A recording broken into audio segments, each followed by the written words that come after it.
All right, here we go. It's live stream time. It's time for EternalJay's Esports Earache episode number 3. Back after a 3-month hiatus. Thank you to everyone who's tuning into chat right now, considering that, you know, haven't actually done a little stream in a very long time, even though I promised I would do something. A lot of shit's been getting in the way of me doing things recently, actually.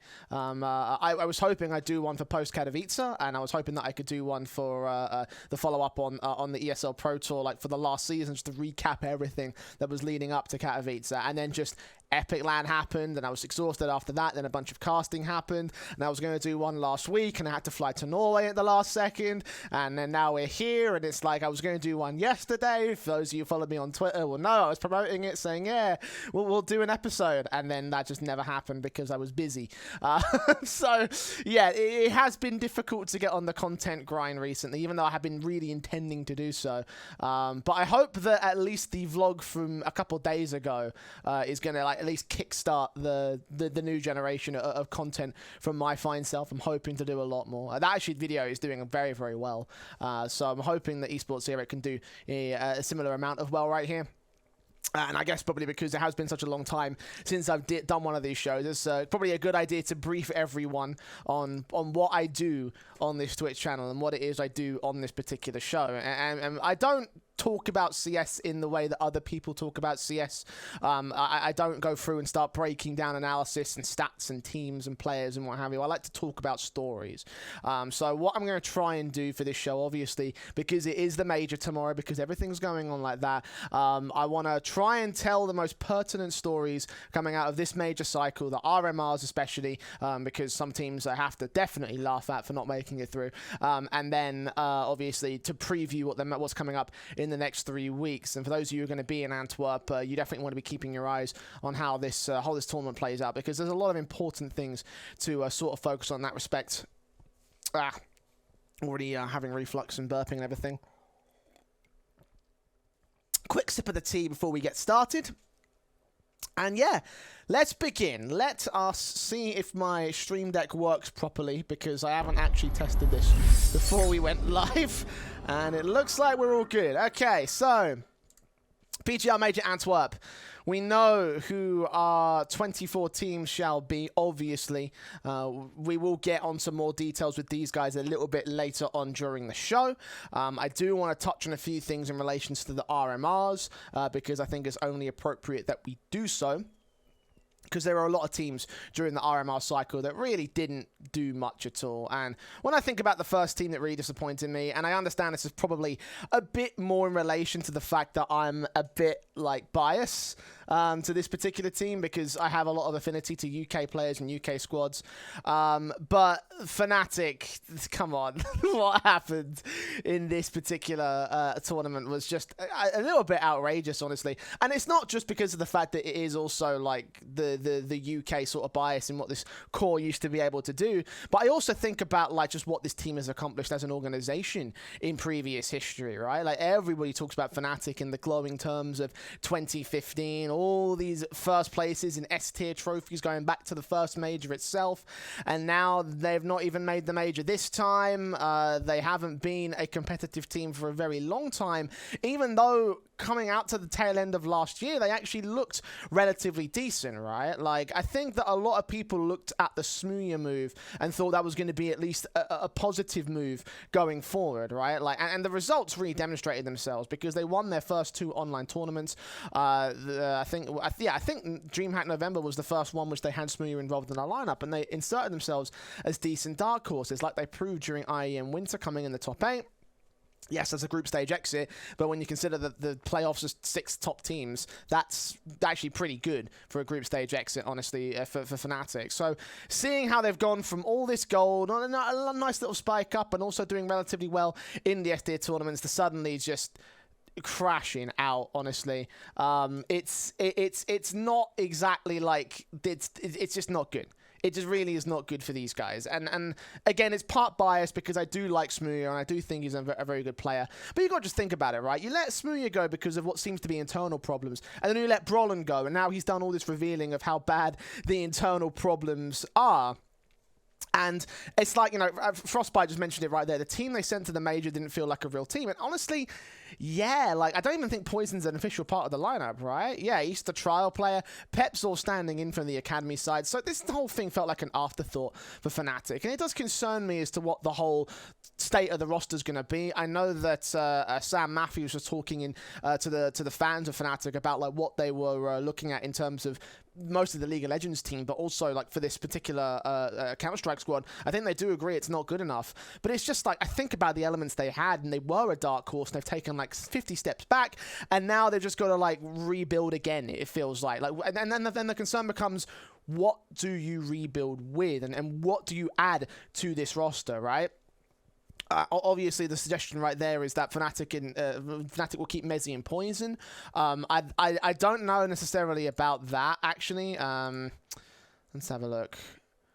Poison didn't do well during this RMR. I mean, I understand he's a stand-in player, and I understand that obviously in terms of this particular roster, like it's kind of the best sort of like for like role introduction that you could bring, because they needed an AWPer, considering the Fnatic also you know, they lost their primary like dark horse talent essentially, and I understand that for the role basis it sort of like looks towards getting Poison in, but I just think about Poison as a whole, and it's like, was he even good prior to this point? I'm thinking, I don't know if he really was. I know that his numbers right now look like arse, and that's just poor. It's just not good enough for Fnatic overall. I understand that obviously the organization itself is very low spending when it comes to their history in Counter-Strike. And that low spending has gotten them pretty far, all things considered. But I'm just not sure where you go with this. Like, you need to sort of just go back to formula, essentially. Just start everything from scratch to me. And this whole Poison conversation extends to Pepsor as well, for my money. Because I just think that it was an afterthought, really, for Fnatic. And that's what led to their whole outing in this particular RMR. Getting a best-of-1 win to Gamer Legion, then losing to every decent team, including Eternal Fire, who we will talk about in more detail a little bit later. But when you take a look at that field, when you think about the caliber that Fnatic have historically had, and you think about the results that they've gained, and you just sort of like wonder how they let this whole thing go, right? Now, in terms of the roster and who they could end up moving, obviously we've talked about some potential in terms of keeping... personally, I would keep Alex and Messi. I think that, obviously, Messi, you can't debate his particular impact. Like, he's been a fantastic player over his time in this roster, and in any roster he's really been a part of. I think Alex's IGLing still has yet to really show itself to be incredible, but I think the potential has been there. Because you think about what he's done in his career with the Vitality lineup, that was good and close to world beating. They had the Cloud9 project, and that was probably one good roster move away from being good themselves. And I feel like Alex has just sort of hit the brick wall and almost made it over before he's had like someone just knock the brick wall down itself and have him start from scratch. Like that's the issue what I find with Alex here. And I think that he just needs a bit more time and a few more better elements for my money. Pundits have touted the idea that Crims might leave, and considering what the internal rumors have been saying about this roster and about like why Smooya left and why Bronan left, and the idea that Crims was like, you know, part of the contingent that instigated this whole situation. Like, you gotta wonder if he's gonna stick around, and if he doesn't, that's just, I don't know. I don't really know what to say. I mean, we could theory craft all day who they could get. The reality is that there's such a deep player base in European Counter-Strike that they have a lot of options, but it's just like it's all gonna be gamble options for my money. And Fnatic kind of need to do that at this point, because there's no one you're gonna be able to spend small on, get and be immediately good without having some amount of risk. Keita being a strategic coach, I'm not certain whether or not he's going to be in the safest place in the world. Because, I mean, obviously they've had, like, general coaches in the past, and I think that he's sort of been, like, standing in there in lieu of an actual, like, proper, like, overall coach. But in the same sort of way that, like, a football club has, like, you know, a goalkeeping coach and, you know, an attacking midfielder coach, for example. That's what I think the whole Fnatic system was going to be, and Keita just standing in as not necessarily, like, a May Staple, like, manager coach or coach, but... I don't know. I don't know what the situation is with that. It might be a coaching problem. They might have to get a more generalized coach to them. But I think that there's a lot more problems than just one individual. You can't pin it on one guy and say he's the problem, because it's just the team are rubbish. They really are rubbish. And again, I'll just remind you that they didn't have to be this way. I don't know what element of Fnatic allowed us to go from this to this, but it's just not good enough for my money. And I really wanted to highlight that because I was such a big Fnatic fan up until this point, and I don't know if I can keep supporting with results like this anymore. 1-3 in the RMR, no chance to making a major. I think they haven't been in the last, like, 2 or 3, maybe? I don't know about that one. And the thing about Rising as well, right? Like, Rising aren't doing much better themselves. Like, it's not exactly like they're a top-end academy team in WePlay, for example. 9th to 10th, which for those of you who don't know is, I think, actually, where is it? So, 4th in the group. Where do they end up in the play-ins? I can't find them. Yeah, dead last, actually. So, yeah, they didn't do that well. And in terms of the tier 2 output, Advanced has been shit. Elisa was all right, but didn't really go all that far. And I think they got knocked out of the 2022 edition as well, if memory serves me correctly. Actually, I can verify that. I've got the tab pulled up. Let's have a look. No, scratch that. They didn't compete in the last edition of Elisa, so never mind. But, like, just Fnatic Rising aren't exactly like a top-end academy side. It's not like they've got any players like Mouse Sports do in finding JDC and Torzi and having them be part of a main staple roster. I don't know if you look at any of these guys and think they're 100% bang on, up for a call-up. Regali had his chance. He wasn't all that amazing. He was all right. He was serviceable. Wasn't that amazing. Banjo's touted as being okay. He was pretty good in his few outings that I saw him in. But I just think to myself, like, there's no one you can add into this Fnatic roster and make them definitively amazing. So I'm sort of a bit on the fence about it. It's back to formula for these guys, and I don't think that we're going to see much left of this roster after the major is done. We'll find out how things work in the transfer season, and we'll sort of work on that one. Another team that had disappointed me quite a lot, actually, and speaking of the academy call-ups and how Mouse Sports fit into the table, obviously, this RMR was a bit of a disappointment. They made a big deal about bringing on JDC in place of MBK, and that wasn't... It clearly didn't work from a results perspective. Say what you want about the player individually. My concern with any academy side is the fact that, like, with these guys, with these lower level players, is that you sort of look to you look to sort of like coach them up in a bit more of a advanced sort of role, right? Or like you have advanced players who are much more experienced, and you have them play with the younger guys, and the younger guys get better by learning from them. And that's what I thought the original idea was, right? Because remember, in fact, let me bring up all these players, because I think it's very telling to say, right, that Frozen is 19 years old, even though it doesn't feel like it because he's been around for a while. BMAS is only 18 years old, which would have made him like 17, 16 or so when he was in for FaZe Clan, right? Torzi, obviously, 19 years old, also young. JDC, 22. And then you've got guys like Dexter and NBK, who in their particular case are 27 and 27. So, like, we're talking about some very experienced guys playing with some very younger players, and I feel like that mix would have been enough to unlock them over a longer period of time. Like, this was going to be a long-term project for me. And adding JDC into the lineup didn't really make sense from that perspective, and he wasn't exactly the most impressive player. Torzi is the guy that's been tearing things up, right? Like, he's the man that I think I've been the most impressed with overall. They had, I think, a real good working formula, and even though I understand that the best of threes especially were extremely tough, right? Faze and Vitality were obviously not going to be as doable for the likes of Mouse, but I just feel like that in the long term this will only pay off so much. And look, right, I gotta say, like, Torzi, I can't blame him at all. He's been pretty fantastic, right? Like, he's been good. I saw him during the IEM Dallas qualifier. He popped off absolutely ridiculously against Big. He was incredible, and I feel like he's gonna be a talent to watch out for in the future, right? If Mouse Sports want to make some money and maybe Fnatic want to spend, then they might look towards him. I don't know what the contract situation is. I don't know if he's still like an academy player that's just been brought up on an academy contract. And for him, I think that Mouse has stumbled across a really big talent.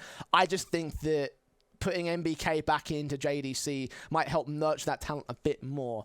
Overall, for Mousesports, like, you got to think that the prospects for them still look pretty good. Again, they did well during the Dallas qualifier. That was impressive as well. ESL Pro League top 16, which would have had them, I believe, just in the playoffs, if memory serves me correctly. Let me just double check this.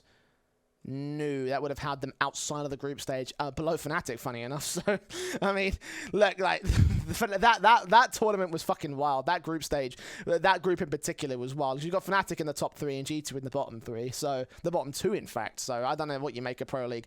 But, like, again, I think that Mousesports got to look more towards the long term. And even though this particular tournament wasn't exactly the biggest thing for them, it would have been nice to see them at a major. I think that they've got many opportunities. The problem is, again, just about that long-term strategy.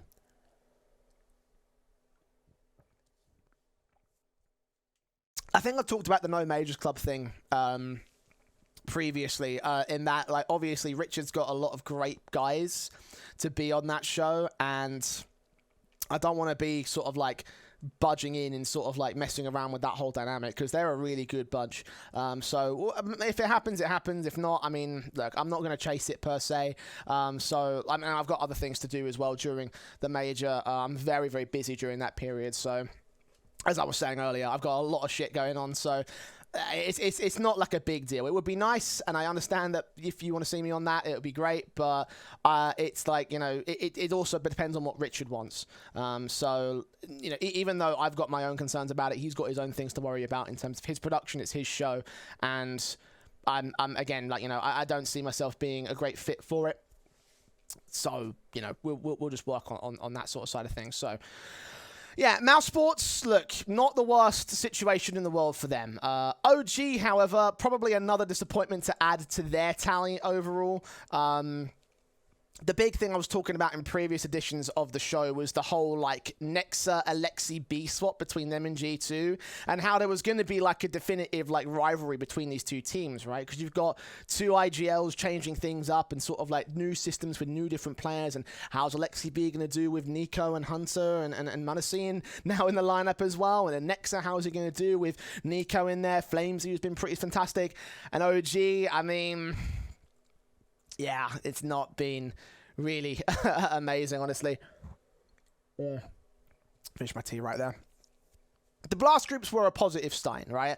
And this tournament was the reason why I sort of gave them that whole thing, and that was the reason why I sort of like looked at that tournament performance, because you got to remember, in Blast, it was G2 that came out on the back foot there, right? OG made it through the plains, upper bracket. G2 had to beat MIBR to go through in the lower bracket, so it was a better result for OG, and it did look like it was going to get interesting as a result. But that didn't happen. That didn't turn out the way that it should have done throughout the course of Katowice.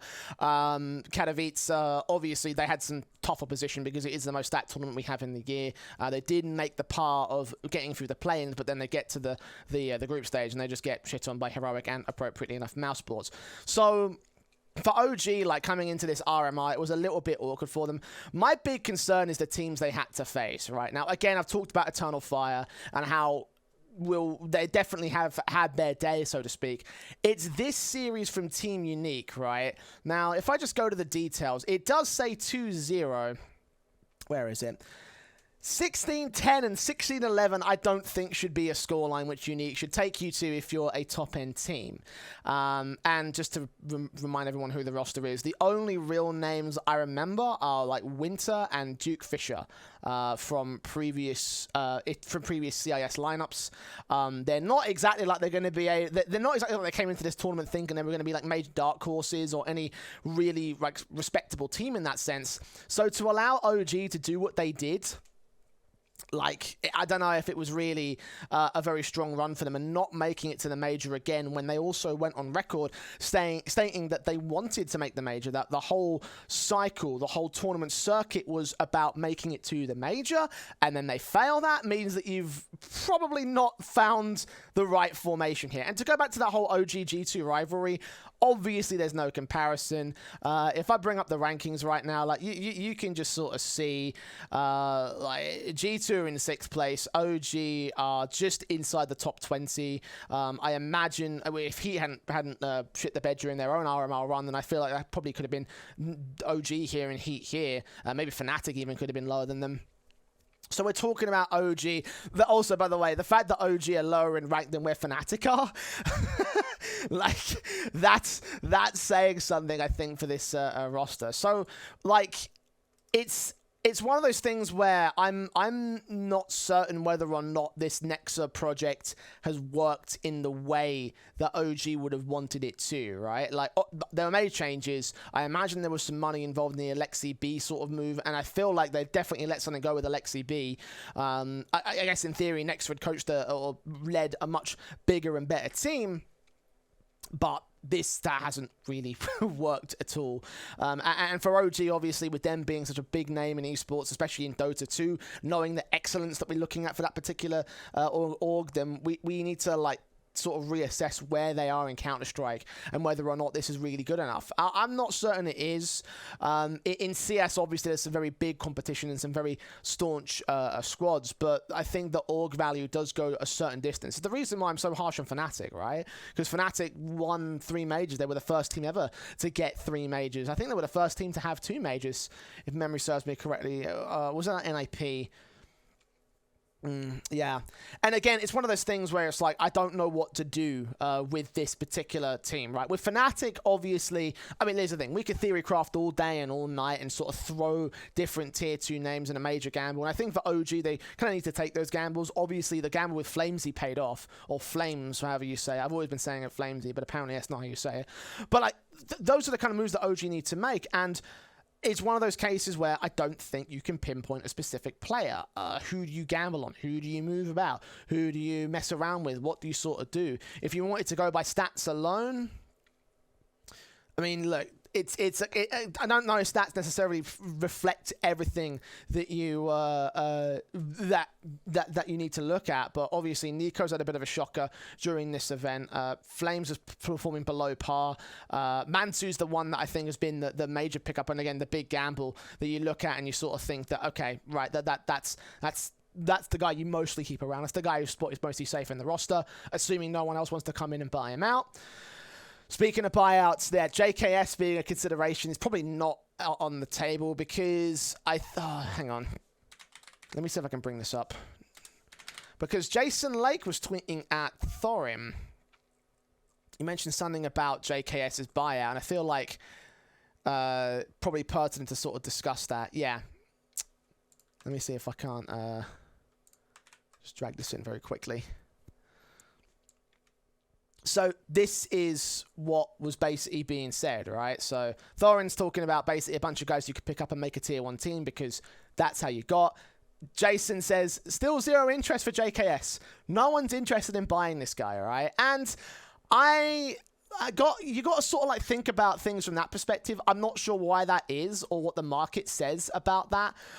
For OG, I feel like they kind of need to go towards a player like that. But I also think that at the same time, you think about where he was in the context of complexity, and once again, he came onto that roster being such a big element, such a big player, such a big guy to watch out for. He never really sort of got off the ground in that sense. So it's hard to it's hard to sort of like say anything in terms of like JKS's position and whether or not he'll fit into the roster. You could theory craft it and discuss things. That's not what we do on the show, on this show at least. Maybe we might do another one and we might go in a bit more depth. Maybe it might be a marketing tactic. I don't know. You can't really understand. You don't really know what's in the mind of any like CEO, whatever he's sort of saying, or whoever that might be. But it's just to demonstrate that JKS's position might not necessarily be in the best of angles. Maybe it is a case that complexity are charging too much for him, and OG don't want to pay a buyout or anything like that. I don't know. I haven't heard anything about an academy squad. OG might need one with the state that they're going at right now. Like, they were a single match away from getting to the major, to be fair. And they were up against a team that made a decent run in their own right. So, again, looking back, you can sort of understand where they're at. But it's a case of, do you think that an org like OG should be able to field a roster that gets these kind of results? And my opinion is, no. I don't. The Apex guys are a bit of a weird one. I mean, if again, it's money, right? If they can't afford to buy out JKS, so they're not interested in buying out JKS, then would they really want to spend money on 5 other players who might be a lot more expensive? And again, Apex is a bit of a gamble. You might be able to pick individuals or like certain members of that roster up and out, because Apex, listen, right? They had their big rise, and I guess we can talk about this on a future episode. They had their big rise, and they sort of like plateaued out, and then they sort of never really gotten back to where I think everyone expected them to be at. So again, it's a huge gamble for OG, and whether it pays off, especially considering that Apex have never really had like, hang on, have they? Let's have a look. Have they had any major tier 1 experience? Pinnacle doesn't really count, and they also lost to Heroics. That's not a good sign. Not really. I mean, again, you're taking a risk if you're going to go ahead and ditch your old roster to go ahead and ditch this roster to go with the new one. I think a lot more needs to be shown from Apex before they prove that they are like that. Maybe there could be an individual player you're slotting somewhere, but for OG, like, something's got to change for the caliber of this organization. So we'll go broad strokes to the tier 2 teams, because I think that for the most part, you can't really take a look at a team like Saw, like Dignitas, like Unique, like Gamer Legion, and assume that they can really, like, power through and get to this like top 8 position. So to them to finish in the bottom 8 is fair enough. This kind of spreads between like both sides of the RMRs. For Saw, obviously this is a very like old squad, and I mean that quite literally. Some of these guys have been around since fucking like 1.6 and stuff. Muterus is a bad example. Just probably is also a bad example. Was it Roman as the guy that was around from 1.6? There you go. That's a bit better. So this guy's been playing since 2012. He's almost 30 years old. And for Saw, like, they keep finding ways to resurge, but it's unreasonable to expect them to keep climbing that ladder and keep doing all that they have, especially since they haven't really made a true roster change. Since when the fuck was it? I can't even remember. I know that Arky was a bit inactive throughout the course of 2021. I'm not sure what the reason for that was. I can't remember. But that obviously didn't really like work out well for them. They did have a close affair against the Outsiders, to their credit, so that always has some merit to them. But them not making it into the top 8 isn't too bad of a situation for them. And again, for all the tier 2 teams, that kind of runs true. Who else we got? I think for Gamer Legion, Quasar, Unique, Dignitas, that's all fair enough. Dignitas, it does kind of suck a little bit to know that we've still got the veteran guys like Forrest and Freiberg kicking around, and they're trying to bring guys like Hulzer, Keep, and Lekro up. And in terms of the tier 2 space, they've been doing okay. I mean, look, they've done some reasonable stuff in Elisa and done the pick, and Pinnacle as well went top 4. Got to remember that one as well. But I don't know if necessarily they're like worthy of being in the top tier 2 sort of teams. Maybe just outside of the periphery of the top tier 2 teams. Not necessarily a team that you would expect, again, to have a dark horse run at an RMR. So we'll again, reasonable expectations for them. For the RMR B, this one had a few more tier 2 teams. So in terms of like for the likes of Sinners, for example, again, I can't blame them too hard because I think they might have hit their peak, if I'm being perfectly honest here. Sinners started this year by entering a roster change. They changed out Oscar for Faze. Oscar went to the Gorillas, didn't they? So once again, just wasting all their fucking money on that project to get a guy who was, to be fair, the best part of the Sinners roster. But there are also other elements that can step up like Neofrag and Zedco. Faze is the newer element who you can sort of weigh up of his own right. For the Sinners, though, like, you got to remember that most of the tournaments that they've had have mostly been just online stuff. So Pinnacle Cup was obviously not a great sort of situation for them, but they still went to top 16, top 18 through an online tournament. Same thing for the Tip Sport Cup. Same thing for the qualifiers, obviously. And they had some deep runs in the early start of the year in the in the Malta Vibes tournaments. So all their success comes in from the online circuit, not necessarily from being a true definitive LAN team in that sense. And as a result, it could have been seen as a bit more of an awkward state. It was a fun little story to tell between them and the Bad News Eagles for round 5, given the fact that obviously both teams are from the Tier 2 space, and both teams have made their rise. Sinners have been on the rise for a little bit longer, but I feel like given how things turned up in this particular tournament, they might have sort of hit their peak, and now this is where they're going to sit as a top-end Tier 2 team that might make another RMR, might be able to do something in that sort of level of competition, but not really going to be a team that you look at and think they're going to be in the top 8. So, no disrespect to the boys. Obviously, I love the Sinners, but it's just a case that you have to rate things objectively, and that's not really amazing. Heat were hyped coming into the RMR, and for them it was not great. I think I'll admit it's a bit difficult to weigh up because of the fact that this is a team that a lot of people hyped for good reason during this RMR, right? Started out, Malta Vibes, knocked it out of the park. This is Double Pony, by the way, for those of you who might not remember. They started out doing stupid shit like this, and then they went to Elisa, and then went to second place in that tournament. They won ESL Challenger League, which means that they're going to the Pro League conference. So they've done some really good things, right? They've earned the right to be called a top team in the Tier 2 scene.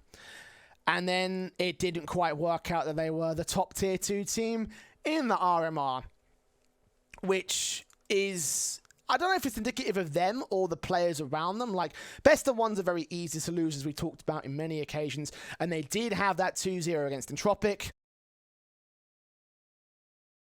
Coming up against Gatekeepers Astralis, though, like, that's where the whole run fell apart. So up until that point, it was a good run. I think that the one thing when it comes to talking about the RMR is that, like, I'm not sure how much stock you put in these first 3 games here. In terms of the best of 3s, or the best of 1s, rather, it's very difficult to sort of weigh it up because it is such an unpredictable environment, right? And for Heat, like, you can see that they lost one against the Sinners. They beat the Sprout side, who, as a passing note, we know that they're going to bounce back at some point. They always manage to do so. And then they lose to someone like Ent, for example, have to fight for their lives against Entropic, who, by all accounts, should have been easy pickings on the Heat side. Like, they should have been smashed out by Entropic, still beat them. So, again, it just shows that this team have a lot behind them, but just it was unlucky on this particular occasion. So, it's disappointing in terms of the run itself, but also, like, the run itself was also fantastic. So it's kind of like a double-edged sword in that sort of sense. I'm not sure if I'm making any sense like by saying that, but hopefully you understand what my point is. For Heat, it was a very unlucky sort of set of circumstances. Endpoint, and there's nothing unlucky about this. This is the UK bias coming through because, my God, this team have not been good for a fair while. And I hate it to bits because I love these guys and I love this org and I want to see them do well. But that hasn't happened this time. I mean, look, like, the thing is that I'm also comparing because at one point they were a team in the ESL Pro League. And going to the top 16, again, outside of that top 4 position, outside that top 3 of the group, rather, I should say, it sucks because they did do pretty well. They punched above their weight and they didn't come dead last, which is what was expected of this particular team in that tournament. Understanding that they did well against Fnatic and Evil Geniuses, who obviously have gone down a very dark route in that sense, but that was a big time for them. And since then, they've done, well, the only tournaments they've really won have been Premiership, and that's it. Premiership, a show match, Premiership again, second in a qualifier, which meant that they didn't make it to the Blast quali. So for Endpoint, they haven't been good for a very long time. And it kind of shows in this RMR because they went to LAN. They lost to everybody, basically, again, with the exception of being Sprout. And even that was a 3-map series, so Sprout could have easily taken over that and avoided elimination. And for Endpoint, it's just sort of like, I don't know, man. It just feels sort of I don't want to say embarrassing, but just disappointing more than anything else. Because, like, I still have faith in Mighty Max and his in-game leading style, but a lot of these elements just don't seem like they fit into the players and the teams and the individuals that we've had in the past. Like, we used to have Messi and how good he turned out to be there on the Fnatic side and how good he was over on Cloud9. Obviously, from their point of view, from the organization, they were looking at Messi as just a quick sort of, like, asset flip, essentially, because they knew he was without a home, they knew that he wasn't doing anything, and they just picked him up for the sake of selling him off to the next highest bidder, and that highest bidder happened to be Fnatic. Flames, obviously, he was on OG, and he did well. Thomas had his international call up to Envy, and back in 2020, he was actually really good. So you sort of like just think about the players we've had in this roster in the past. Endpoint have gone back for more gambles going into the Israeli scene, catching Nerds, getting Boros, who has been a pleasant surprise. But I just don't see this roster sort of comparing up to rosters of old for Endpoint. And it's just like, again, it's UK bias. I'm disappointed because in that sort of sense I wasn't expecting much, but I also hope that there was something a bit more to it. It's that whole coming home syndrome. Whenever there's international football, we're always like, England's bringing it home. We're never bringing it home. We're never bringing it home. The only team I think that can sort of hold their heads up high outside of maybe Saw and probably not Sprout per se because I came last, but it's probably Anonymo. Because Anonymo, they probably didn't do much during the course of their time since their Flashpoint RMR. They didn't do much in ESEA Premier. I think they got relegated in that particular season. They competed in some tier 2 tournaments. They came second in ESEA Premier to their credit, which was their next highest result really. And then from there it was kind of, especially during this year, didn't do much at all. So by comparison to where they used to be, again, it's that case of they've fallen quite far. And as a result, I don't think people looked at them thinking they were going to be able to mount up a three-game series against the likes of Spirit. Or hell, they were even in promotion contention from round 4 because they had to take on Ents in a promotion match, and then they had to take on Spirit in a final round match. And for them to be able to survive against Ents, considering where they sit right now, that's respectable. Having map wins over G2 and Entropic is also something to be proud of. And look, like for Anonymo, not expected to do much in this tournament. They did relatively well, and they did all that they could given the circumstances. And yeah, they can hold their heads high in that sort of sense. So that's the broad strokes on most of the tier 2 teams. One tier 2 team I want to talk about in a bit more depth, though, is Entropic, because they were hot shit coming into this year. Like, they did so much good work at the tail end of 2021. They went deep during the RMRs for like the IEM Fall. They went good in PGL Major Stockholm. So it's one of those things where it's like people had high hopes of them coming into this year, and then they do things like go to the Pinnacle Cup, or the Pinnacle Winter Series rather, and then they get outed in the top 8 when they were invited to the top 8, and that's never encouraging because that's kind of just... It's as good as coming into last place for my money. Like, I don't take a lot of stock in these top 8 placements unless they are something like Elisa, where they did actually go in from the Swiss stage, the main Swiss stage. So they competed in that, and they did that tournament, and they made it to the top 8 before getting knocked out by Ents, who, again, we've talked about them in slight broad strokes. We'll get into more details when we come to doing the major preview. But it's like, for them, it's a case that these all should have been orange, or these should have been gold, right? They should have been able to take these victories and win these tournaments, but they haven't been able to do so. ECL was another big disappointment, right? Because they got first rounded, and to their credit, they did have some staunch opposition, saw upset machines as they are, beat them in that particular round, and obviously they got also saw Ecstatic getting upset, and they both met in the playoffs in the first round of the lower bracket of the playoffs. That could have been a grand final, honestly. Like, I could have seen a world in which both teams meet them in the upper bracket semis, and then one team gets knocked out and is forced to make a run in to meet them again in that grand final. Or hell, Heat could have done some decency right here. I feel like, however, if the rest of the bracket had played out for Entropic, we could have seen them up here in the grand finals. Like, I've seen them beating Falcons. I've seen them beating One Win. One Win might be a bit more of a challenge, honestly, considering CIS Counter-Strike. But just again, it doesn't bode well for the state of where they are in general, like in Counter-Strike, right? Because the one thing they're missing in this scene is getting a good tier 1 run. They have done almost everything else, right? They've gone to the RMR. Oh, hello. I left my phone on loud. Let me turn that on silent. That was my bad. There you go. Professional content creator, professional streamer, knows what he's doing. Absolutely. Where was I? Yeah, so like, their position should have been much higher than where they were coming into the RMR. And I think in spite of that, people thought on LAN they were going to get unlocked. But even then, the main evidence of that is Katowice and the Major, which are the only two... Okay, and V4, to their credit. But they still haven't had amazing results. Like the Stockholm Major was a good run, to their credit. They almost made it to the playoffs. But Katowice wasn't encouraging to start off the year for them in terms of LAN. So coming into this, I can again see like, where looking back, things would have gotten a bit more awkward. But then you take a look at the competition they took on, and they lost the best of ones to BNE and to Anonymous, and then they took on Heat, and they lost to them in a 2-0 fashion. Let me see if I can find that matchup.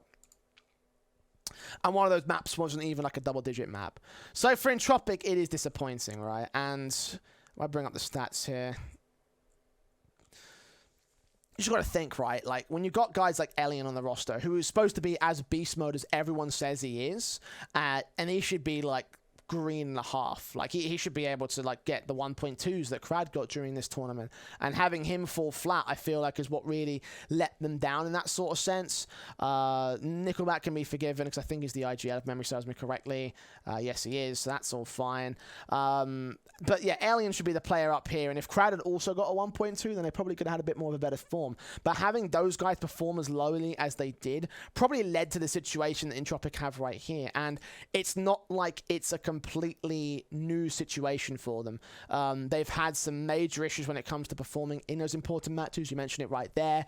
Because that's the thing. The only thing they've played is important matches, right? FunSpark Ulti, that was a relatively like good tournament to start the year off. They came second, but then they lost the Gambit. V4, they went to second place and again lost the Gambit on a LAN event, in a LAN environment. I think, if memory serves me correctly, the Stockholm stats will tell us a very similar story. Then they get these invites to top 8 tournaments, and they do underperform, honestly. Like, I could have seen them winning Pinnacle Winter Series when you consider the competition that they had to take on, right? Like, they lost to Blue Jays, for fuck's sake. They lost to Blue Jays. Like, when have Blue Jays ever been a team in contention, in conversation to be a top-end Tier 2 team? Not as far as I remember, and certainly not when Entropic have been in the ranks and what they've been able to do. That's not an acceptable result for me. So seeing those matches get bottled in the way that Entropic have let them get is only leading to what we saw here from this whole situation, right?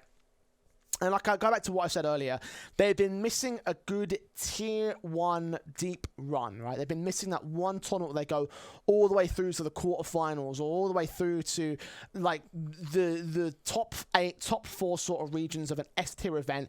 And I have a feeling that given how things are played out in the online circuit, in ESL Pro League, in Katowice, in all the other tournaments that they're playing right now, with how disappointing it has been at times from individuals and the team as a whole, we might not end up seeing things work out that way. We might not see them get that Tier 1 run that they're so desperate to find. And that upsets me because obviously Entropic are one of my favorite teams in the Tier 2 space, and seeing them not make this major when they got to the last one as well, it's just upsetting because I think they could have done it, and I think they could have had a chance at revenge. And that, I think, is all I wanted to talk about with the RMRs. So we can start talking about the team. And you notice, by the way, I've specifically left out the teams in the top 8 of the 2 European RMRs. I haven't focused on the Asian RMR because, if I'm being quite honest here, with the other regions, with Asia, it's like, okay, like Tyloo lost. That's kind of shocking because they've always been one of the dominant Asian teams. But at the same time, I haven't seen much from them. We haven't seen much from any of these teams except for Renegades and LFO.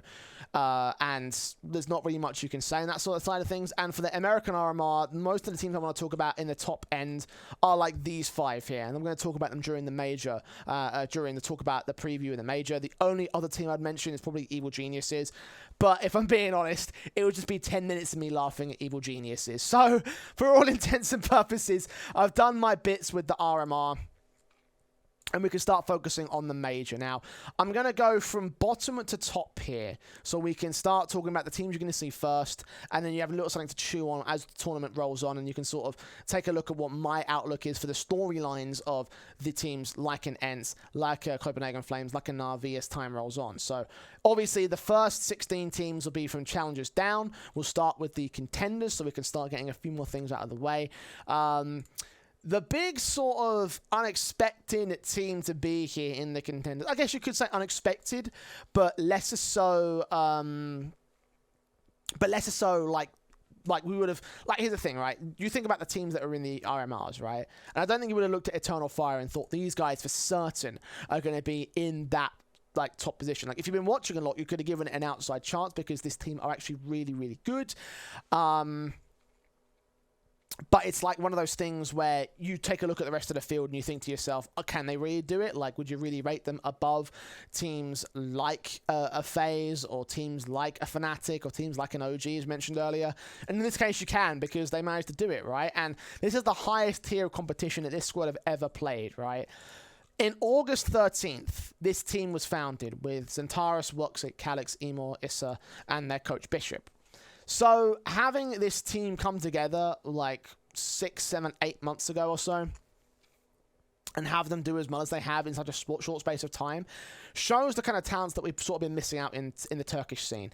And we've always had like a Turkish representative throughout the majority of like Counter-Strike history. Like, obviously everyone mentioned the Space Soldiers, for example, who they themselves have always been like a border team. Like, they've always been in and around the space, and it felt like to me Eternal Fire were going to be that at the start, because results were a bit middling when they began their journey through Counter-Strike. They started off, they're playing in qualifiers, it was a bit awkward. Like, the V4 Future Sports Festival was sort of like, okay, well, came to the European qualifier, didn't do well in that one. IEM qualifiers didn't go that far in both the Europeans. They played the ESL Turkish Championship and they won that, which is to their credit. Then conference wasn't all that great. It was in, what date was it? October 16th. October 16th. So from about here onwards, where things start getting really good for these guys. They went to Republic, which was the first big event, right? And got to take this whole like tournament in context, because Republic might not seem like a big event, but if you take a look at the invite list for the top end, you had teams like VP, who were a tier 1 team at the time. Fnatic was still hanging in there with the UK core, and obviously this was during their dark horse period. Copenhagen Flames were there. They just came off the major run, right? Sinners were making moves. 0-0 Nation were making moves. Ecstatic were also in the top end of the tier 2 space. So we're talking about a very good competition level for an online tournament like Republic. And they were entering as like top 50 in the world over on Eternal Fire. And what do? They do stupid shit like beat VP in round 1, beat Eternal Fire in the quarterfinals, beat Entropic, and then just fall to Fnatic at the very fucking end, okay?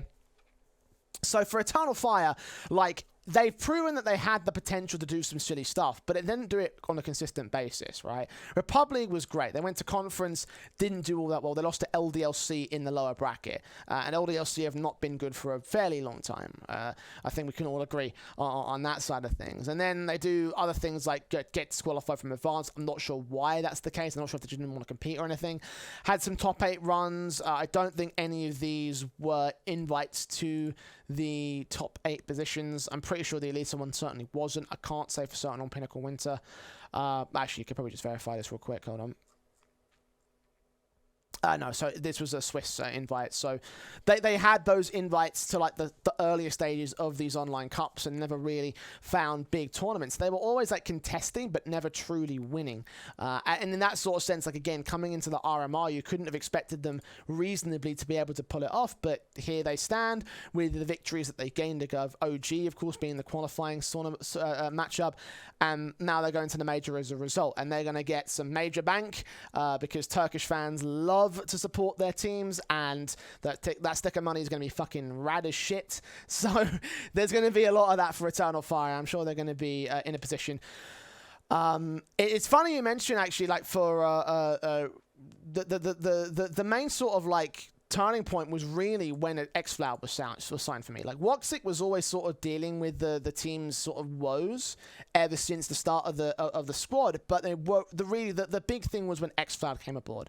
Xfloud was sort of uncovered by Gorillas, which it just sucks for me to say that because of the fact that obviously that team is an eternal failure.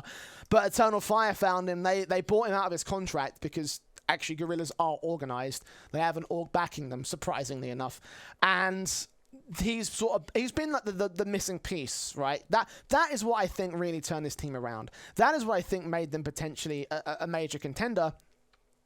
And the end result is being here in the contender stage. And here's the thing. I don't think they're the worst team in show when you consider some of the other competition.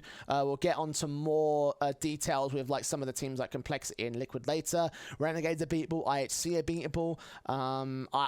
They're reigniting the series against Bad News Eagles. I think Faze are beatable. Like, there's some good opportunities for Eternal Fire when you consider where they stand in this contender stage, right? The caveats obviously apply to the outside sort of details in terms of this roster, right? When you think about they managed to qualify by beating Fnatic and OG, and we've just discussed how Fnatic and OG are just kind of shit right now. So if you look at the dots, if you connect the dots looking back, things don't look as encouraging as what you might initially expect. And that's the only concern I have for Eternal Fire. But for them to make it this far, I think they'll be more than happy. I think the Turkish fans will be more than happy. I certainly am more than happy. So I'll take it on the chin and I'll hold it together. C9 Russian Ukrainian players going to know.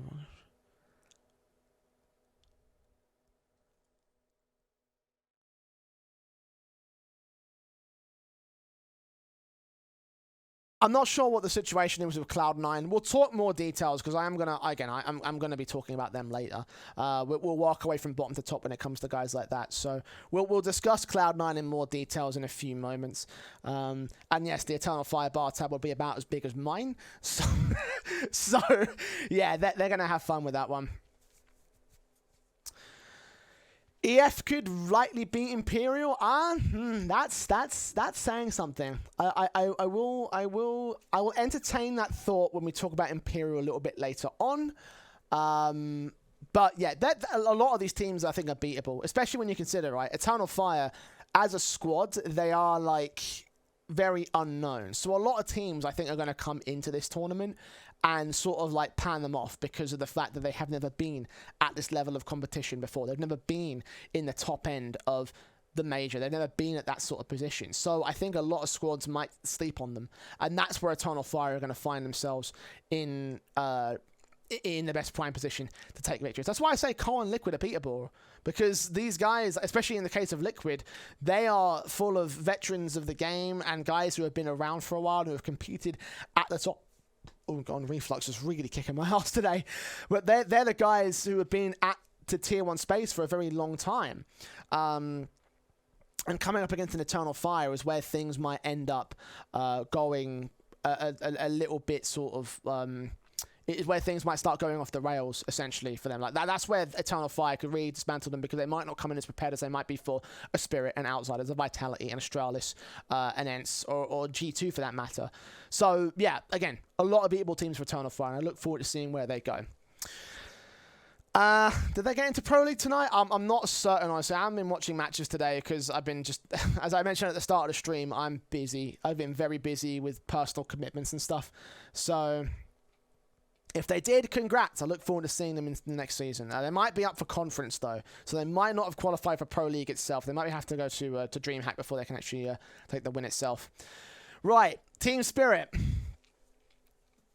Team Spirit. Oh, boy. We had to talk about this at some point. I don't think we could have avoided the conversation, really. So, I think that for... it was play-ins, yeah. So it's conference. It is conference for them. So they'll have to go through a LAN first. So the big story for Spirit is obviously the issue of not having a coach. And I think we've all seen the tweet. We've all seen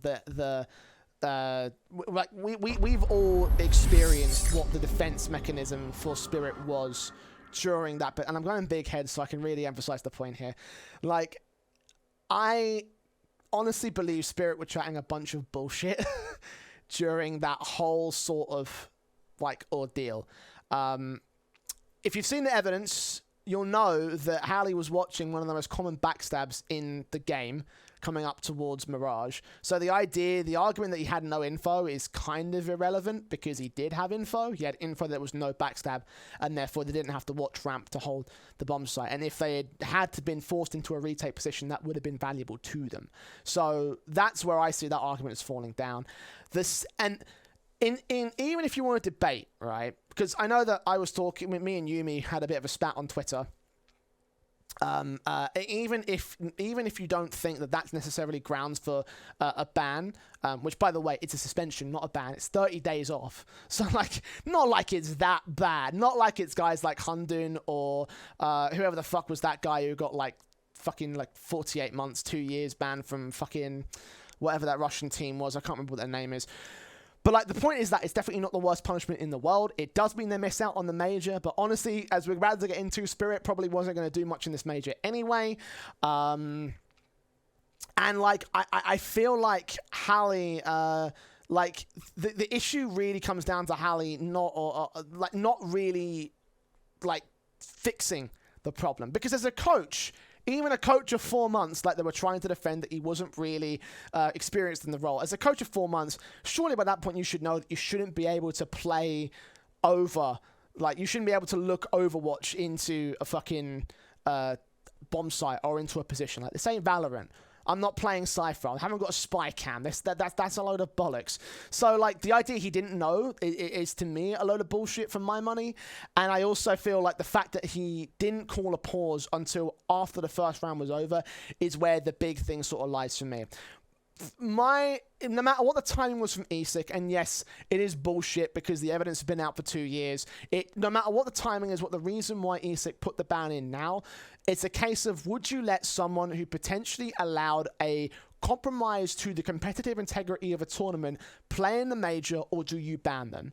Me, I ban them for that. I'm not fucking around with that shit. So that's my stance on the whole Spirit thing. So that's the first like point of the storyline out of there. Was it Akuma who got that coach ban? I can't remember. Whether or not it's rough or not, that's sort of my take on it. And Spirit did themselves no favors with that tweet, by the way. Like let's not pretend that was going to help the situation at all. Honestly, it made me fucking laugh when I saw it because I just couldn't. I just fucking couldn't. So.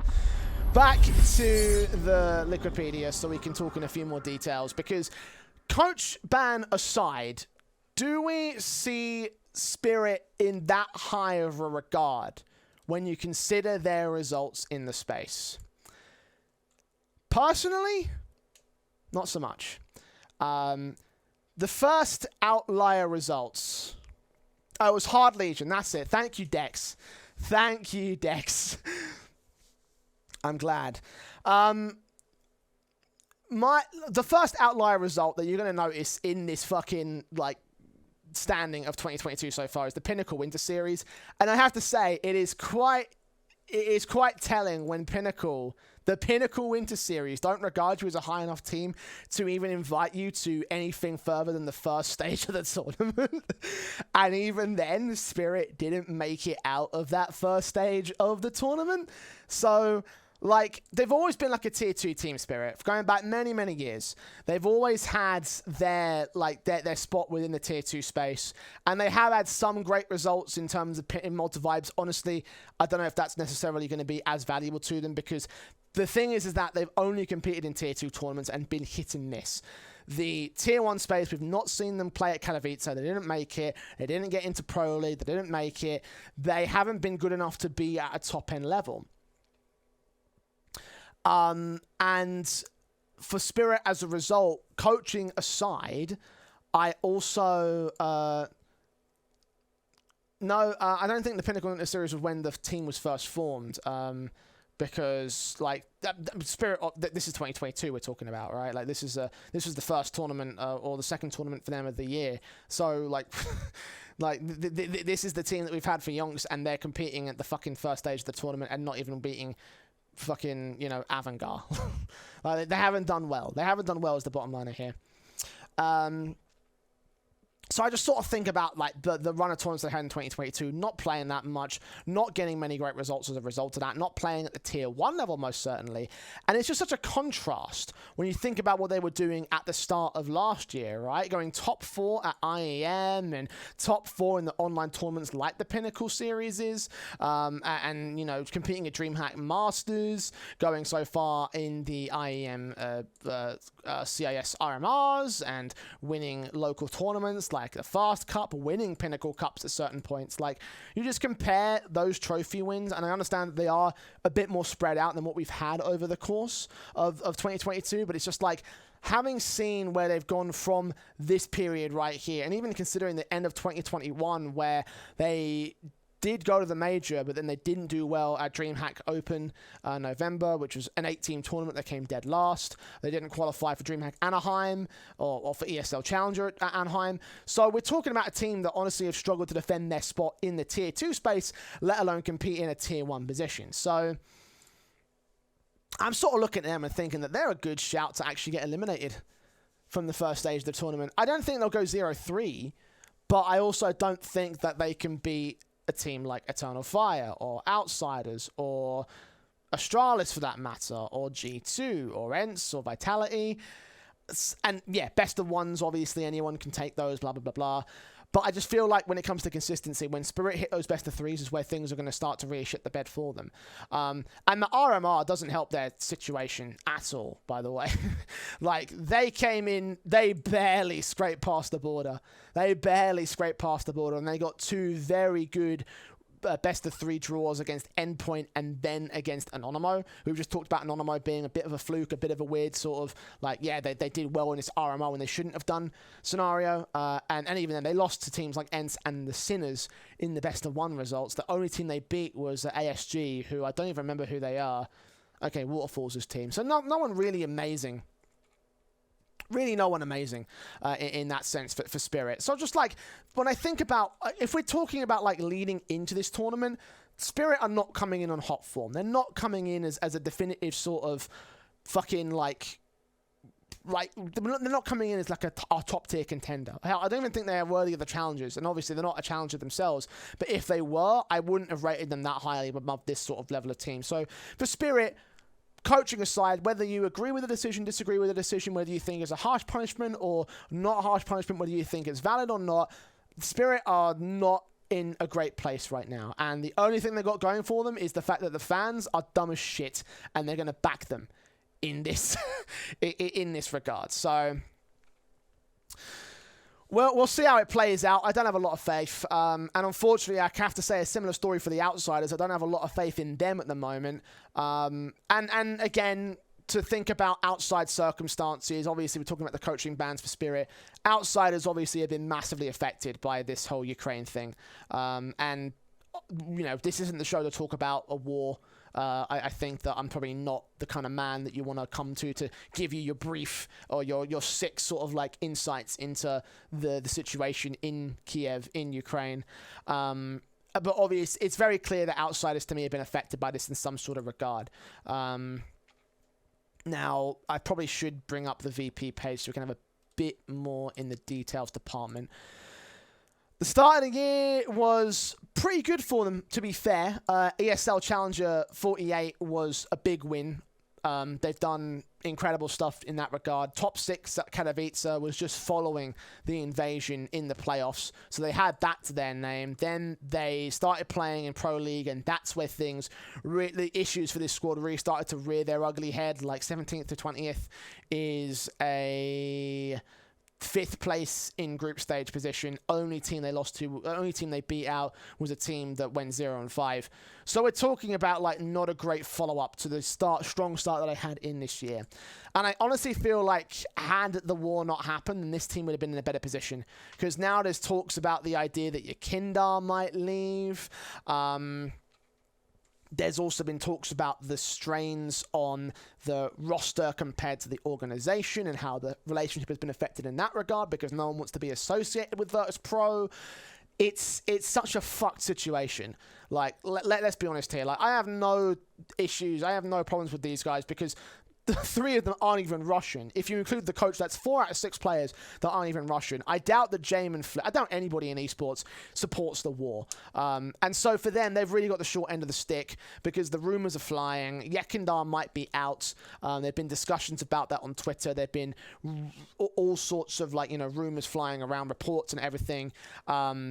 The theory crafting has been on and on as well about who could you put Yekindar into what team and what could he make better, and there's a lot of options you could have there, and for the outsiders it just means it's just shitter and shitter,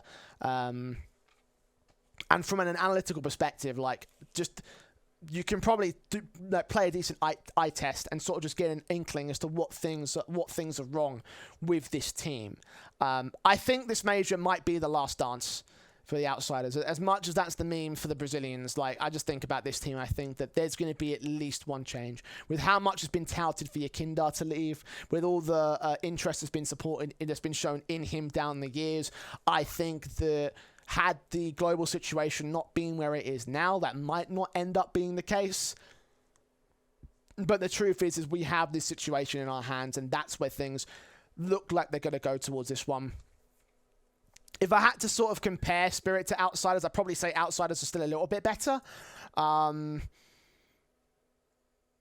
just by virtue of the fact that they've been better on like a slightly shorter scale time span, like, compared to where Spirit have been. Like, again, Spirit have not played a tier 1 tournament this year. Outsiders have. And they actually played 2 of them. Yeah, they did poorly, but still, poor performance in Tier 1 is better than no performance in Tier 1, so you tell me what you rate more highly. And at the end of the day is that it just sucks. It sucks so much, because I think this team has so much potential, and they've just sort of not really done all that well, so it's sad. It's very, very sad. What's also sad is the state of NA. Because they're 2 representatives. I think they're the only 2 NA representatives, right? Like, we have a Brazilian team from the Americas, RMR on top. We have a Brazilian team, 2 Brazilian teams in the Challenger stage. And then the North Americans have Complexity and Liquid sat in contenders. And man alive, like, the 3 years that it's come from Liquid, from being an era-defining team to now this position where they're not even strongest in... it's so wild to me. Like, every time I talk about North America, it just fucking makes me die a little bit inside. But I have to do it because these guys are significant. They are relevant somehow. But there's not a lot of hope for these guys. Like, I give Liquid at least a chance to make it out of the Challenger stage. Complexity, I think, are going to maybe have an upset, or maybe just, again, I rate them higher than Renegades and IHC, but in a best of 1, like, anyone could win. So for Complexity, like, they've definitely gotten themselves in an awkward position. And when you consider as well, for the American RMR, right, like, the 2 North Americans just barely got in the 5th and 4th position, and the 3 teams above them are Brazil team, Brazil team, Brazil team. Like, just... It's tragic. It's so fucking tragic. And obviously, like, we can go in for days about Liquid's position in terms of whether Shocks is a good call, whether or not the differences in terms of in terms of, like, what they've done to the roster in recent times. I'm not certain whether or not they'll make it so far as to make it to the playoffs. Again, I feel like they'll make it to Legend stage at the minimum. But again, you have to consider, right? Like, these are the teams that are going to be playing in Challenger stage. And it's like Liquid versus Vitality, G2, Imperial, MIBR, 9Z, obviously. They've had their own runs. They have an outside chance to beat them. Bad News Eagles. Maybe a similar story to what 9Z are doing. Like... It's just one of those things where it's just tragedy in a half, and it just goes to show where North America has fallen. Not entirely their fault, but it still's just like, fuck. Like, you know. I'm going to be watching Liquid with a fine-tooth comb, though, and I'm gonna watch intently to see where things sort of play out in that respect. So yeah, that's all I really want to talk about for the contenders here. I don't have much to say about Renegades IHC. The 9Z team, I guess we can give them a bit of credit in the sense that they did all right during the Americans RMR, but I think that they are the team that, yeah, so they are one of the teams that had to like go through the 6th place tiebreakers and beat Evil Geniuses. Of course, we can laugh about them all fucking day. It wouldn't be very productive. But yeah, like, you know, they definitely stole people's hearts, and credit to them for that. I don't know if they're going to have the best of times in the major though. So that's what I've got to say about those guys. We're on to the challenges now. And the first team we're going to focus on is ENCE. You want to talk about a tier 1.5 team. And ENCE probably are the model of a tier 1.5 team, because I don't think you can rate these guys as tier 1. When you take a look at some of these results, they're probably the most consistent squad we've ever had, right? Like, the online cups are pretty solid, going to the, you know, the EU champions, the last qualifier, and then going to the showdown and winning that as well. Had a 2nd place at ESL Pro League, which is just like, that's the big statement that ENCE have made coming into this major, is that tournament, that victory, that's like match against Faze, which obviously ended with them only winning a map. But you got to think about the fact that I think you walk into ESL Pro League and you have a bunch of different teams that you look at and you think they're going to have a chance to win it. I don't think you put ENCE in that category every single time, but they have these big sort of resurge moments. They have these big leaps forward, which put them in this position where they actually have a relatively good time, right? And that momentum, I think, is going to carry forward, because the trajectory that they've been on this year has just been on the up, right? They're dark horses, absolutely, but I don't give them an outside chance to make it to the playoffs again.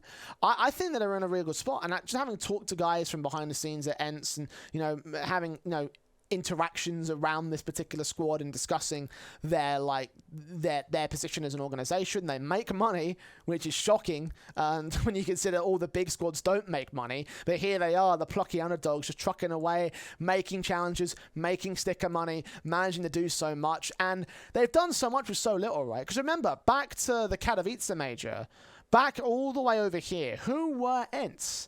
ENCE weren't really doing much, right? Like, they went to Epicenter, which is their most, like, probably staple event at that time, and they weren't doing all that amazing. I think that was an 8-team event, and once they went to the Katowice major, they just did such magical things, and they changed the roster, and you thought it was all over, and it looked like it was going to be over in 2020, and then they changed the roster again, and now they're back into dark horse form.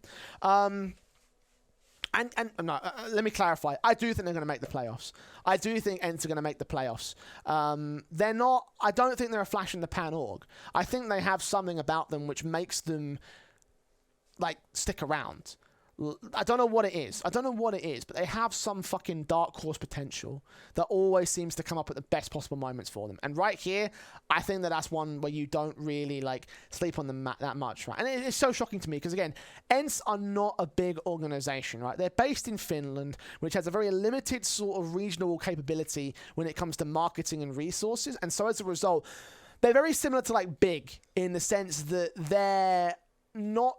They're a tier 1 org, or a tier 1.5 org, but they don't have the same resources as, like, the big spenders, like Na'Vi and G2 and whoever it is that you consider to be the creme de la creme. So, for them to do what they've done, you can only really praise it. Even if they don't make playoffs, like, fucking credit, because they're doing well anyway. they're doing all right to make it to this position. And I don't know if they're going to win the major. I don't think they will. But, like, just again, even if they do, then fucking 2 thumbs up for me. So, yeah, like, ENCE for me, I've got my eyes on them big time because they've always been such a stellar squad. They've always been such a surprising team to do well, and I think they're going to do well here, especially on the challenger stage, where I think that a lot of the teams in contenders will fall to ENCE. I think they're going to fall to ENCE. It might be a bit more difficult with some teams like G2, for example, and I guess now's a good time to transition into talking about G2, because, I mean, look, like, I think this is kind of a shock to see them in challenges overall. Obviously, the European RMRs are stacked, fucking, like, absolutely stacked. So, for them, it is a case that it's like they kind of got pushed out because teams did have a better showing at that particular LAN, like NIP, like Faze, like Cloud9, like whoever. And for G2, it is a case there where they should be among this caliber of squads, but then they just had the slightly worse run by comparison. And this team, their big thing, obviously, is always to get redemption upon the failings that they've had in the last 6 to 12 months. Most recently is the ESL Pro League, and in fact, even the season before that, where they both were group stage exits for G2, which shows the lows that this team end up hitting in that particular tournament for some fucking reason. I don't understand why. And then you think about, like, obviously the major is the big one. The major itself was the big blunder for G2 because of the fact that they got so close and they couldn't quite make it happen. The plays themselves, everyone knows that the fucking Heaven Deagle at from Nico on Nuke. They have definitely had a rough time since that point, but they have at least been able to make top 4 runs in most good tournaments. Katowice was a big example, and even though I know that people don't have a lot of faith in them, I don't think it's necessarily been as bad because of the fact that, again, they do hit some lows, but they also hit some highs, and the one thing they're missing is a good trophy. I don't know if this is going to be the trophy for them because there are a lot of good teams. Again, you can also, like, not just because before it was always them and Na'Vi. Every single LAN, it was G2 versus Na'Vi, including the major, including Katowice before we went to the pandemic, including Cologne when we were starting to come out of the pandemic. Like, there were always the 2 teams that rose from the ashes. And it's that kind of staying power that's always been, like, encouraging for G2.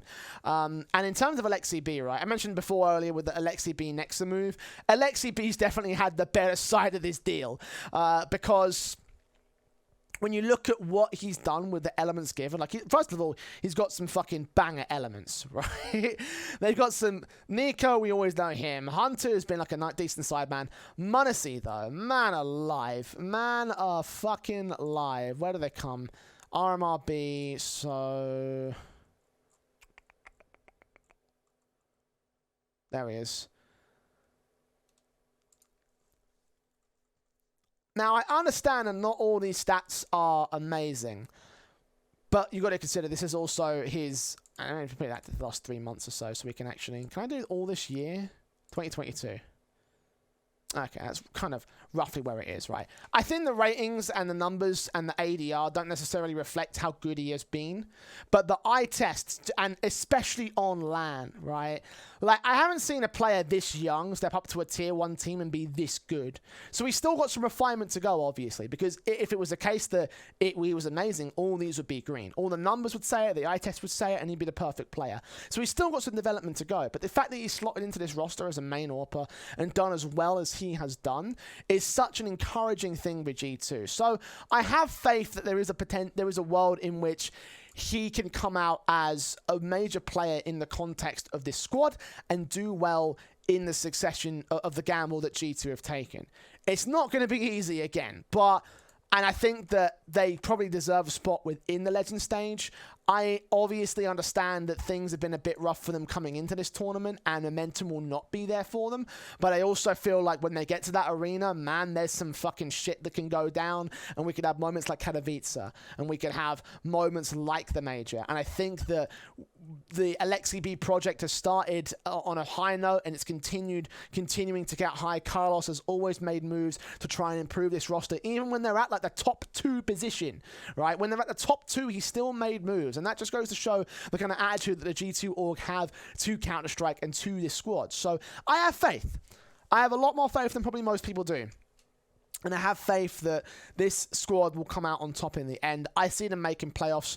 There's a chance they can make it to the grand finals, but there are a few more names here that we have to talk about a little bit later on, and we'll get to those guys a little bit later. Overall, I still think that the blunders that G2 have had might not be as disgusting as people might initially believe. Yeah, like, you know, you've hit the nail on the head with m0NESY, man. Like, m0NESY is just, love that guy.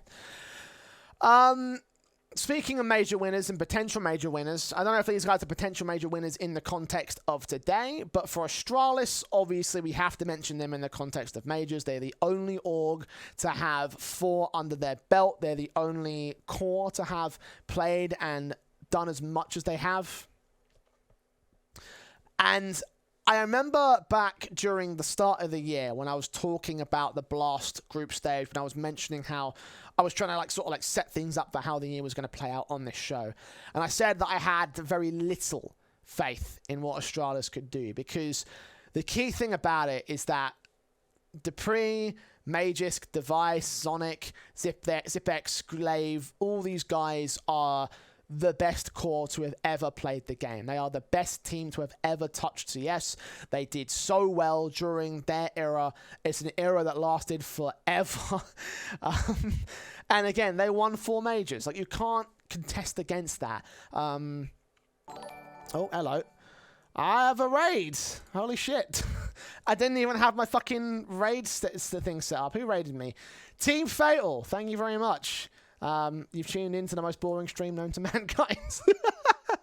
Where I'm just sitting and looking at Wikipedia pages and talking about teams in Counter-Strike. So, like, yeah, like, so for Astralis, like, the thing for them is that the issue is they're always going to be compared to that last roster. No matter what iteration of Astralis we have, they're always going to be compared to era Astralis, which is why I think I personally, and so many other people, have set the bar so low for what this team can do. I think what this squad will prove, though, is what Glaive is as an IGL. Because the thing about him, and the thing about Astralis in general, is that they have always been categorized as a team that are better than the sum of their parts. So, back even during the era side, right, you couldn't have always said that Device was the best AWPer in the world. That honor would have always gone to Simple. You couldn't have said the same that you know, Zipex was the best support player in. Was Zipex the support? Or was it the pre-support? Hang on, I always fuck up my roles with this team. Yeah, so you couldn't always say that Zipex was the best support player in the world, but it was under Glaive's leadership that brought them to where they were and got them to the position that they were able to be at through the course of that era. So essentially, Astralis was solid at the sum of their as the individual parts, but the leader is what brought them to be greater than the sum of those parts. And that's what I think Astralis are doing right now, because I didn't count them up at all. I looked at FunSpark Ulti, I was like, this team is fucked. Like, they're done. It's over. There's going to be so much shit show in terms of trying to revive what we saw from them in previous tournaments, in previous iterations, and they're going to try and do so much to get back to this angle. And then the groups happened. I was like, I'm still not impressed. Katowice happened. They made it to the top 8, which is the last match in the bottom, in the lower bracket of the group. Pro League, top 8 again. The RMR, we mentioned that as well. And then obviously the most recent example is the Blast Showdown, which had one spot up for grabs where they lost to those tier 1.5 dark horses we mentioned against ENCE, and even that match was pretty close, including a 16-3 win for Astralis. So we're talking about a team that aren't at that top level anymore. We're talking about a team that aren't the era-defining squad that we used to know and we used to love. And even though we're always going to compare this Astralis to that Astralis, at the end of the day, I think the big emphasis is on Glaive. And now he's turned this ragtag group of players who, some are great, some are washed, some maybe are not, and still managed to make top 8 runs in good tournaments. Like, that's what I think this Astralis is going to really be about, and how we're really going to have to start categorizing this thing. That's how I'm going to look at it, certainly, from my side of things. And it is a bit unfair, I guess, in that sort of regard to compare this Astralis to old Astralis, but it's the same reason why I just ragged on the Fnatic a little bit ago, is that we compare this Fnatic to the Fnatic of old, and it's just not really up to that level. So that criticism was always going to be there, but depending on the angle you take, Astralis can still be respectable, right? They can still be all right. In terms of this major, I mean, it's possible that, again, much like Liquid, they'll go to the Legend stage, but I feel like that's as far as they will go. If they make playoffs, I will be shocked. I don't think... I respect them for what they've been able to do with these parts, but the issue is that there's always going to be a limiting factor. And for the old Astralis, even though they had that limit of not being the best individual players and not the best elements of their individual roles, you still had that. They were still good enough to the point where that didn't become an issue for them. I don't think that applies to this new Astralis anymore. Yes, better than some of their parts, but that sum I don't think matches up to G2, ENCE, as we've just proven a moment ago. Maybe a Vitality, certainly a Faze, certainly a Na'Vi. But you got to respect him. You got to respect him. Like, I have to tip my hat, because this team have done things that I certainly didn't think that they would do, and certainly have managed to impress me at the very least in this particular show. And I guess let's move on to another team that has some Danish potential and Danish players in it in Vitality. So with this squad's, I'm trying to remember what. I'm pretty sure that in the last show that I did talking about Vitality, I said that the moves to get Dupree and Magisk in from Astralis were always going to be the kind of moves that you make to win championships.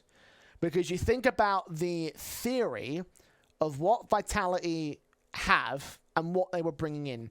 And what we have is the coach and 2 members of the greatest core of all time, as we mentioned before, in Dupree and Magisk, coming into a team with a multi-time major winner in Apex and an AWPer in Zywoo who was contesting against Simple for GOAT status, or at the very least, Player of the Year status, right? So on paper, if you consider the individual elements alone and look at that and you see that and you think to yourself that that's going to be... and you look at that and you think that's going to be enough, right? You think to yourself that that's got to be a move that you make to give Vitality trophies. And the story so far has been mostly that of promise. The Blast groups, for example, they were all right. Like, that started off the year in such a great position. And then things start to fall off the rails and that promise starts to go a little bit further off kilter. Katowice, a disappointment. Pro League, an underperformance. Pinnacle Cup was a fucking embarrassment, if I'm being totally honest with you. Like, because, again, for those of you who don't know the formats of these tournaments, in the quarterfinals, you get direct invites, right? So Ensting, the TAS, Ecstatic, and Vitality got invited. Vitality didn't even beat the Tier 2 team in Skade. And that was a 2-0. I understand it's online CS and wild shit happens in online CS, but I always feel like when you have this many upsets from a Tier 2 team against a Tier 1 team in tournaments like this, because it's not just this example, right? That certain squads just don't look at this, like they don't look at these kind of tournaments with a lot of like stature or what's the word I'm looking for? Like they don't take it seriously.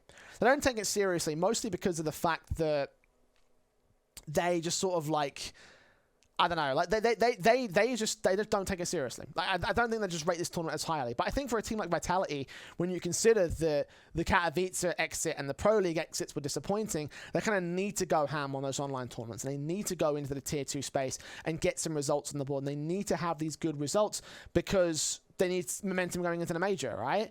And again, they need to win trophies. That's what this project is all about. I'm happy that it didn't pay the buyouts for Dupree and Magisk, because if they had, they would have wasted their money for the return that they've had so far. And maybe there is a long-term situation to it. But again, they needed to win trophies, and they haven't done that. And I don't look at this team in the context of the major and think they can win the trophy.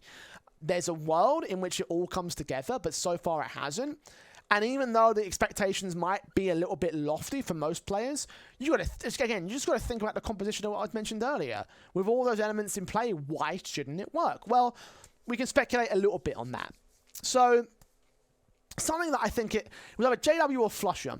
One of those two players went on an interview with, I think it was Richard Lewis or Thorin, one of those two guys, and they mentioned something about like the Fnatic UK roster and how they had the clash between the English and the Swedish side of the team, right? And the cultural clash would have left a lot of like space. They would have left factions. They would have left some non-cohesive elements. They would have left the team in a bit of a state overall.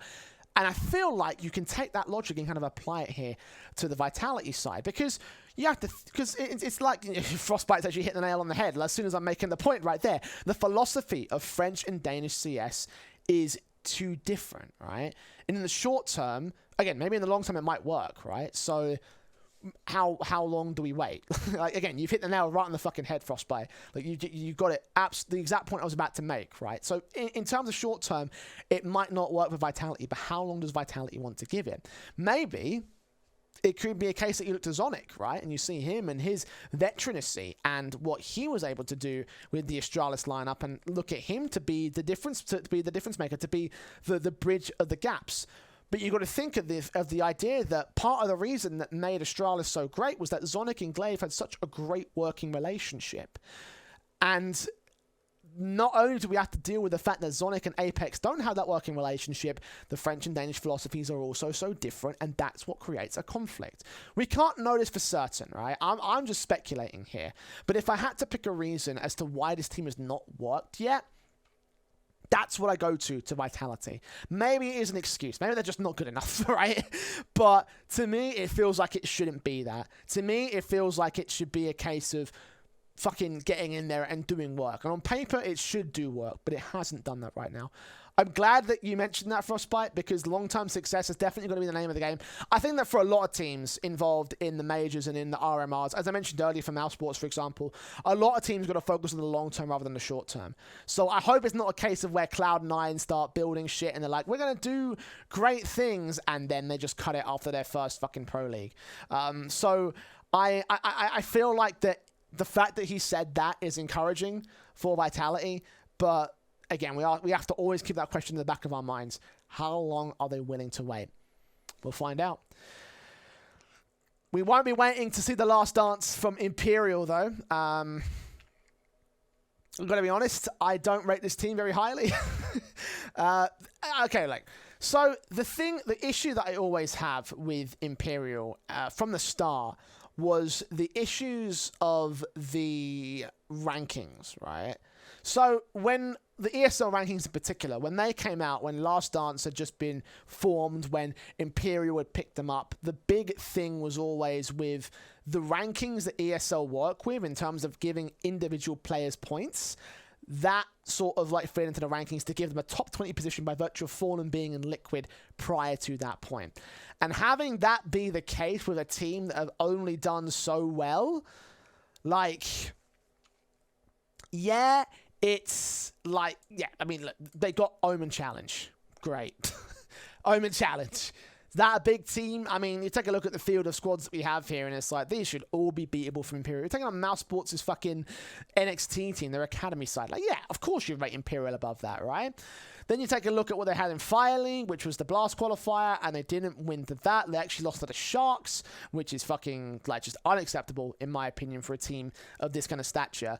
And as a result, a lot of people memed on them. And I feel like, had the field not been as weak as it was in the American RMR, then they might not have made it as deep as they ended up doing here.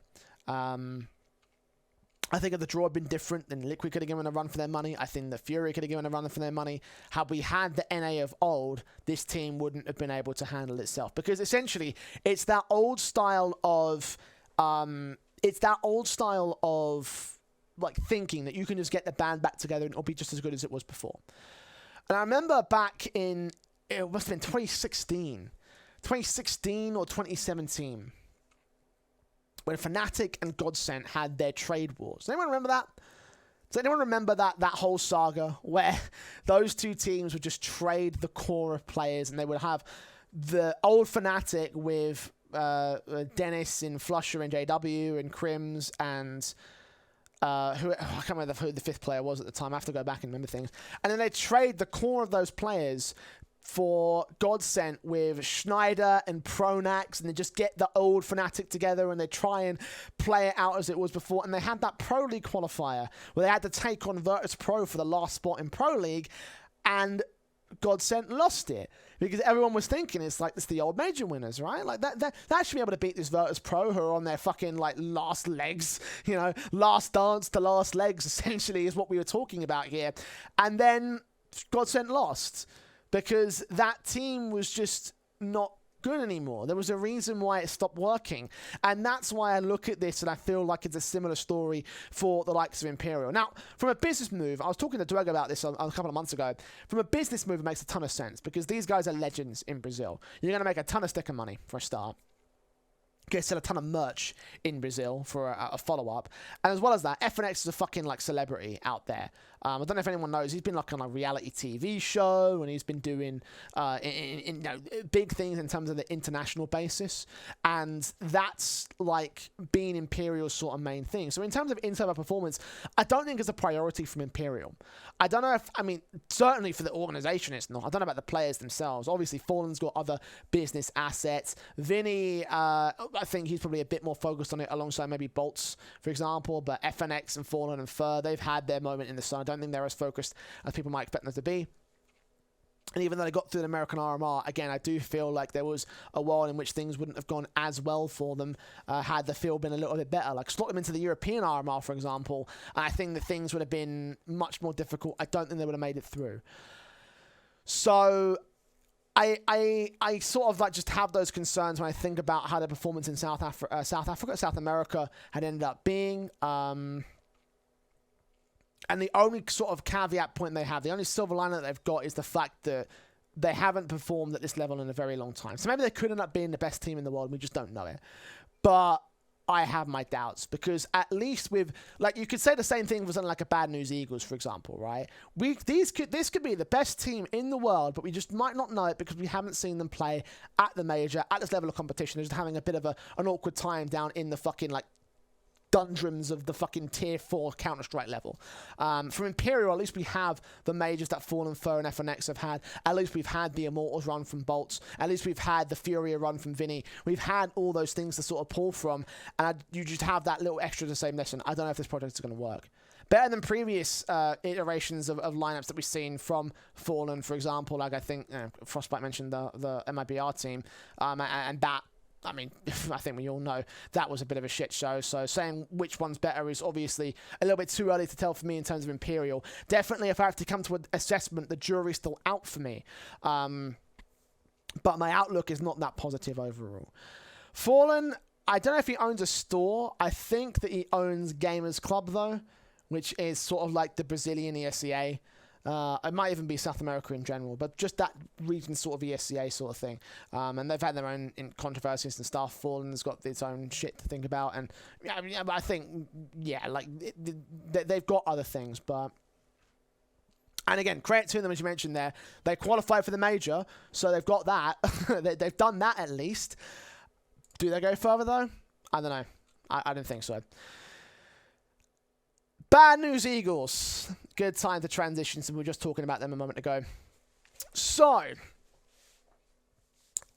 how do we weigh up this team? How do we talk about the Bad News Eagles? I think that they're in a very unique position, because much like 9Z, when they made it through the RMI in America, Bad News Eagles are the crowd favorites. Like, they captured people's hearts, it looks like. Like, people were so happy to see them make it through. When that fucking, like, clip of them at PGL, at the RMR, went on Twitter, I saw so much positivity, so many people posting threads about it. And for them, they sort of have got, like, a lot of support behind them. Obviously, the other thing as well is the fact the fucking, like, Kosovonian Prime Minister came to their boot camp and saw them practicing, getting ready for the major. And I think that that's all positive support for that particular region, because Kosovo, Albania, whatever you want to call it, I'm not sure what... I know there's a bit of, like, a sensitive political situation there as to whatever the... as to, like, you know, whether it's Kosovo or Albania or what the situation is, what the differences are. So I'm not going to go into that too much, but I'll go off the flags for now. The Kosovo region has never really produced great Counter-Strike players. So this is a nice surprise for everyone involved. For these guys, for anyone who's in association with this team, anyone who's followed this team.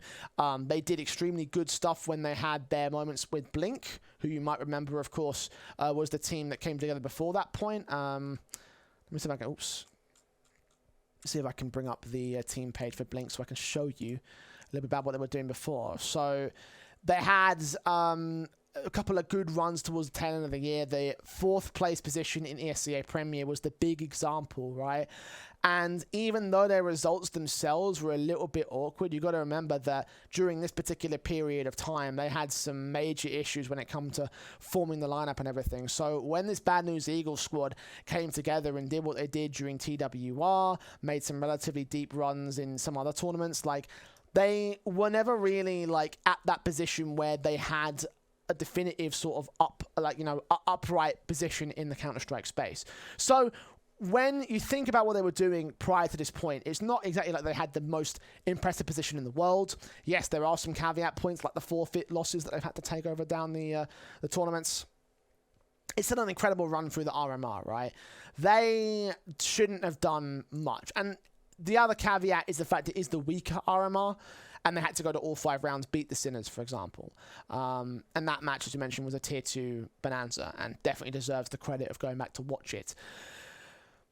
And as a result, they're huge underdogs in this tournament, and I feel like they are going to have struggles over the course of the major. Getting to the major itself is fair fucks, right? That's fair enough to them, because they've proven themselves, at least in this one isolated thing. But that's that question of always, do they manage to replicate it? Do they manage to follow it up? And right now, the momentum, the results do indicate this to be like just an upset scenario where they've made a good run.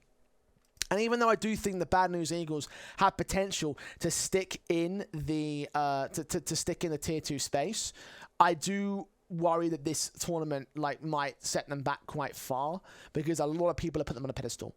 A lot of people have looked at BNE and they've said, right, you guys, you're going to be the shit, and you're going to go far, you're going to go good.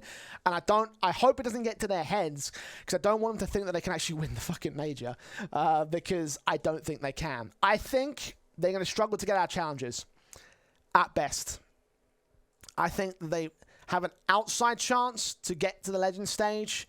But when I say outside, I mean like outside the back door or outside the front door and like 200 feet down the fucking road. like that far away. That's how much of an outside chance they have to get into the Legend stage. So like, I'm not saying it's impossible, because we've seen impossible things happen in the majors, and the best of ones always play up to that impossibility nature. So that's sort of what I see when I come to Bad News Eagles. So take care, man. Thanks for coming out, man. I do appreciate the support that you've shown on Twitter and on the streams itself, Nubage. So I'm glad you're sticking around. I'm glad to see you again. Throw the best fucking frisbees you can for your kids. Get them all that exercise and make sure they don't turn out to be a fat shit like me. and mate, just have some fun. So awesome. Bad News Eagles. So as a result, like, they're in that challenger stage where they're gonna have some hard times. And I'm not looking forward to how it all plays out. I feel like there's going to be some disasters ahead for them, but at the very least, they've got that national support. They put Kosovo on the map, and if they do anything good here, then all power to them, to be fair. And now comes the big dogs. Now comes the big teams to worry about here in this tournament. To be fair, I will do a little bit, because I did give a small recap to teams like IHC and Renegades and 9Z. I haven't got much to say on Faze and MIBR. But MIBR, mostly because I don't really follow the Brazilian scene. There isn't really much for me to talk about, because they are just a team in that whole position. And like, you know, it is just sort of expected, right? And because it is such a enclosed sort of circuit and they're in such an enclosed sort of position in the South American scene, that it doesn't really feel like they're really going to be in the best of places. They've been doing well internationally when they've had those international places, but I don't rate them as highly as other people might do. And then Forza is the big one, right? Because I think that, much like how we talked about fucking Bad News Eagles being an upset team, Forza certainly are, because back during the day, back when I was seeing Forza every fucking, like, position in the world, like, this whole team, like, they used to be alright. Like, Forza used to be a powerhouse in the Tier 2 space back in 2020. Like, that's just an example. They win Multivies every fucking week. They did the Home Sweet Home Cups, like, got one of those in second place, Blast Premier, the CIS Cup, they did alright there. Like, they've always been a Tier 2 team from the top end of that whole space. But in 2022, that's not been the case. But then making it to the RMR as a result, I feel like the whole scenario for them was such a ridiculous set of circumstances and upsets for their own right. Like, the only respectable team they actually lost to or actually took on was Heroic, for instance. Gamer Legion and OG, I mean, OG's best of one's fair enough. The Gamer Legion squad, that's not exactly impossible. The 2-1 against Saw is also kind of understandable to a lesser extent, but they are definitely the favourite team over on the Saw side. And as a result, like, the position that they've had here in this one, I think is more down to luck than it is to skill. No disrespect to the boys, I just don't think they're as good. I just don't think they're as good as a challenger stage team. The seeding, as you mentioned, for the games leaves them up against Renegades first and foremost. I think that's a beatable squad. Again, I feel like the best of ones are where Forza are going to have like the easier time because of that seeding basis. I do feel like it's an overrated seed, and I do feel like that as soon as they get to best of threes, as soon as they start facing some of the other squads is where Forza are going to fall down. And overall, just got nothing to say. Again, this is all about story in this show. This is all about, like, you know, trying to tell some stories. And there's not much of a story to tell. Like, who the fuck are Forza at the moment? Like, they got that one result in Pinnacle Winter Series, which feels like another upset outlier run. The qualifiers, they fucking failed twice before they got the third one in. The Thunder Pick Bitcoin series, which isn't a high-tier tournament, was a bit naff. Advanced, which is not a high-tier tournament series, was a bit naff. The Dallas qualifiers didn't go far at all. Like, there's not much to say about Forza in terms of a story perspective, in terms of what they did in the RMRs and what they were able to pull off during that particular period and what they were able to have in that moment. Fair. Like, you know, they did okay, but it's like, do I see them doing much in this tournament? No. Do I have anything else to say on that front? Not really. If they were more interesting, then yeah, we could get into that a bit more, but I just think it's an upset run. I think it's a lucky case. I think they've just got some good draws. I think they'll get some good draws here in this challenger stage. But even if they make it to legend stage, they're gonna get shit on by all these guys. Every single fucking one of them. They're gonna beat them about like fucking Piper Perry. So, like, that's what I'm gonna say. Right. Tier 1's best. The legends.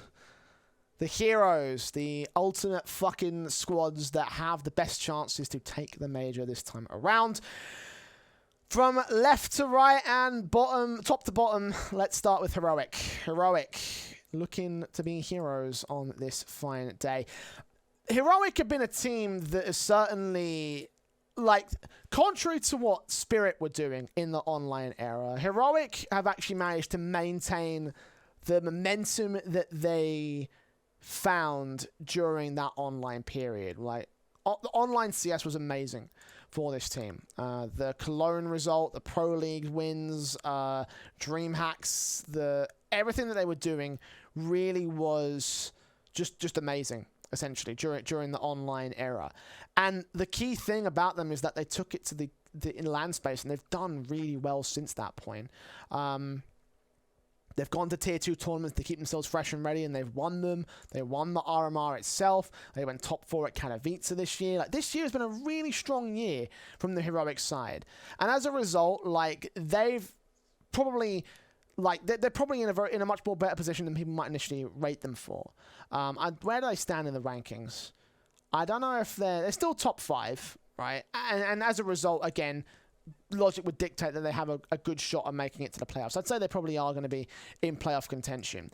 And for them, like, I did have them rated a bit more highly when I went into the Stockholm major, for instance. Like, I had them going all the way to the grand finals, which, to be fair, when you consider again, like, what this major was to, like, wrap up the online era, considering I think it was the first true LAN back, right? Or at least the first arena LAN back. I don't know if IEM Cologne counts. But when I saw them in this one, I thought to myself, Heroic were going to carry forward that momentum entirely and go to a top 2 position. And I felt like that was going to be their magnum opus, essentially. If they did nothing else in their career, it was going to be a case of going to this spot that G2 had. Obviously, history didn't work out that way. But Heroic still made top 4 at that major. And they still continue to hold precedence in the offline scene. They had to go through the bullshit that was the fall finals during that offline era. The world finals was a bit of a hiccup, which fair enough. They didn't really do all that much at the end of the year. But again, they've come into 2022 and they've hit the ground running, and they have not stopped running since that point. So I think that they're coming into this one in very, very hot form. The only caveat point is the fact that they have missed out on the Blast series. To be fair, Blast Showdown is a very difficult tournament to win because it is a single elim bracket, so one upset and you're done. But they are going to be a partner team going forward. So I think that for Heroic, they're going to have even more opportunities to prove themselves when it comes to the fall groups and for the next stage and for the next split of Blast. And as well as that, continuing to play in the EPT. They obviously went to top 12 in the ESL Pro League. Who did they face off against in that? It was Liquid. Okay. I mean, that's not the most encouraging result for Heroic, but here we stand. So yeah, like, again, they're not going to be the favourite team, but I see them making it to quarterfinals more than anything else. Like, they're decent contenders, right? They've been trophy dry, sure, and they don't need to have all the trophies in the world, or if, in my personal opinion, to see a team be as successful as Heroic have been. They're not the worst team in this challenger stage for me. Sorry, for this legend stage for me, rather. I should be a bit more specific on that regard. Because there are some underdogs here, and Heroic are not one of them, and I feel like there's good things to see from them over the course of the playoff bracket, let alone the legend stage. Copenhagen Flames are a bit more of an interesting one to talk about for me, though, because I do watch them, I do look at them, and I thought to myself that that result at the last major was kind of a flash in the pan. The main reason is because after that point during the Stockholm major, or like after the immediate aftermath of Stockholm, they kind of didn't do that well. Like, the online circuit did not treat them well at all. They had that one victory in Malta Vibes, which is fair enough, but then you just think about top 8 invite to Pinnacle 4 series, ballsed it up. Republic, I think they got an invite to the playoffs over there as well. Let's have a look. Where do they end up? Did they get invited to playoffs? Playoff teams. Yeah, they got invited to playoffs and only made it so far as past that first round. So after the major, at the tail end of 2021, we were looking at them and thinking, like, this is going to be a very awkward period for Copenhagen Flames. And there was obviously the whole situation with the trying to sell the team and what happened after the major, and how Copenhagen Flames were, the organization, were unable to ship those players off to Complexity, which would have been a huge payday for those guys. And what happened there, obviously, was the players seemed like they were going to price themselves out of Complexity and then just sort of peter out from there because of the fact that they didn't get the bag. They didn't get the bag and they didn't get the results, and it felt like the 2022 was going to be a case they didn't make it into the next major. And then 2022 actually happened, and you see the online results start picking up. They go to the Blast Premier Showdown. They do well in the ECL relegations after a bit of a bad season. They bounced back from that, went to the group stage of Katowice. And for a tier 1.5 team, like, these results aren't terrible. They've been doing okay. And then they actually went so far as to fucking perform at the EU RMR. There's that thing that you mentioned there. Copenhagen LAN team. Maybe they are Copenhagen LAN. Because, like, the thing about it is that still Copenhagen Flames are a tier 1.5 team. Like, they're still competing in the online environment because they have to do that to push them up the rankings. They have to do that in order to be relevant within the space. And they go to LAN, and no one thinks that they should be able to win series against Na'Vi, Heroic, Outsiders. Who did they face? That's the wrong RMR, excuse me. Against teams like NIP, for example. And again, obviously, weaker RMR. But you think about the level of teams, and it's like, well, Copenhagen Flames, like, what have they fucking done in the period between then and now? And the answer was not that much. So 3-0 is a hell of a fucking... is a hell of a fucking, like, is a hell of a big thing. 3-0 is such a overperformance from what I met. And, of course, the storyline of NIP being faced up against during round 3 is kind of appropriate because you think about the history that they've had against this squad in the previous tournaments they've had to take on, right? Stockholm was the one series which they had to beat NIP to get into the playoffs, to go to the arena, and they couldn't quite get it done. So they had that chance, they had that opportunity, and they fucked it up. And then they go to IM Katowice, I mentioned that earlier, where they made it out of the play-ins, and who was the team they had to beat to try and get that far? Well, It was an IP again during the upper bracket, and they beat them 2-0 pretty handily. Yeah, they ended up going out to fucking VP and Gambit, the Wombo Combo CIS powerhouses. And then you go to this RMR, and it's the same story again. And with both teams also being in the Legends stage, I look forward to seeing how that match will play out if they end up performing against each other. I will say that I do feel like the Legends status is a bit of an overestimation to where they overall are. But again, that is mostly because it's all online results. I do feel like the 2022 results have been far better than their end of 2021 results, because outside of the S-tier tournaments and the EPT tournaments, they've been getting top 4s, top 8s, second places, first places in pretty much every online tournament that they've played so far. The only exception being the Dallas qualifiers, which actually, to be fair, that was also a top 4, but they didn't quite go so far as to make it into the into the event. Obviously, that's what the whole qualifier is about. But it's just like that level of consistency in the online environment was something we never saw after Stockholm. After Stockholm, it looked so fucking dire. So I think a lot of people got that wrapped up in their heads and wrote them off immediately. And to their credit, I also did the same thing, because I wasn't keeping up to Copenhagen Flames' position within the context of the new year. How much more to attribute their signing struggles to their struggles between majors? I do feel like there was an element of that after the major situation, because you've got to remember, right, as soon as they got that, fucking teams came knocking on the door. Complexity was the most obvious example, right? Like, they wanted that squad, they wanted to sign them, and Copenhagen Flames were willing to sell. But then the players didn't want to play ball. They didn't want to go and take the offer that was on the table to them, even though it was a far better offer. They thought they could get more. And I do wonder if that was a smart idea in the short term, because I do feel like that might have had some impact, because there was so much talk and so much discussion and so many rumors around what happened behind the scenes, and so many what ifs and buts and maybes and what happens and how things happened in that sort of respect, that I feel like it did get inside of their heads. And after the holidays, after we came back in the new year, that seemed to have changed to a certain extent. Maybe it's the case they're on a good run of form. Maybe it's the case that they're doing far better than what they should be doing. But the bottom line is that they've earned their spot in the major, and that's final. The real question is, where do we see them going from here? I think it would be an achievement and an aim for Copenhagen Flames to go one step further than they did in the last major. Because I'm not going to be an unreasonable man. They are a tier 1.5 team. They aren't at the level of Faze, Na'Vi, Heroic, Cloud9, blah, blah, blah, blah, blah. And I feel as a result that if they can just make it to the arena, that would be enough. That would be enough for Copenhagen Flames to say, hey, we're not a flash-in-the-pan team.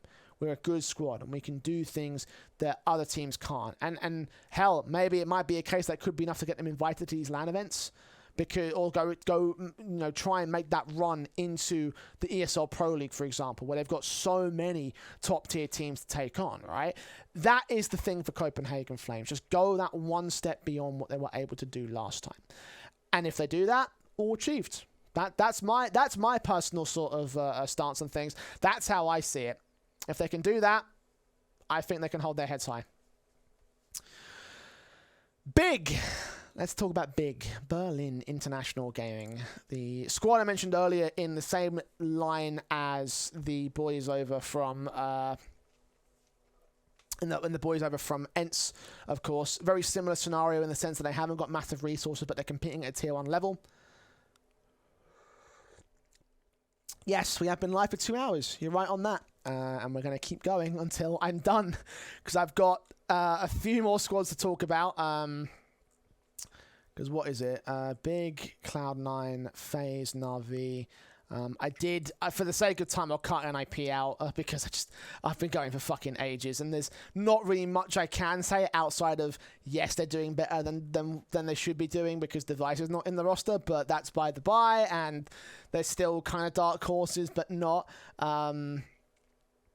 So yeah, we'll leave an IP out for this one, and we'll leave Furia out for this one for the sake of time. I'll come back to them if they may after the major, because I'm planning to do one of these before and after the major with some content sprinkled in between. So we'll have some points to talk about after the tournament's done. But back on topic to previewing what Big can do here, because again, they're a team that don't have the same resources as all the other teams, or most of the other teams in the Legends stage, but they still manage to do things on the international rosters, on the international tournaments, in the LANs. The thing is that they are so fucking inconsistent, right? Like, they can do things like beat Faze at the major, at the RMR, right? And they can do stupid stuff like that. And then they'll go to some tournament like Pinnacle Winter Series and lose to Forza. Like that's the kind of bracket we're operating in at Big. They have the highest of highs and the lowest of lows, and their highs can be like fucking Eiffel Tower. Their lows can be the core of the earth, the seventh circle of hell. That's where Big are. They are so unreliable. Like, I was saying this during the Dallas qualifiers, right? Because just look at how the closed qualifier went down for them, right? The lineup is probably, I'd say Big can beat most of these teams, or most all of them, right? Considering that Entropic didn't make the major, Fnatic didn't make the major, Movistar didn't make the major, Mouse didn't make the major, Apex and EC Kiev nowhere fucking close to the major. So for Big, the fact they made the major, the only competition should be Copenhagen Flames, right? Because they're in the same bracket. And yeah, it started off all right when they beat Apex and they beat Mouse. Great, awesome.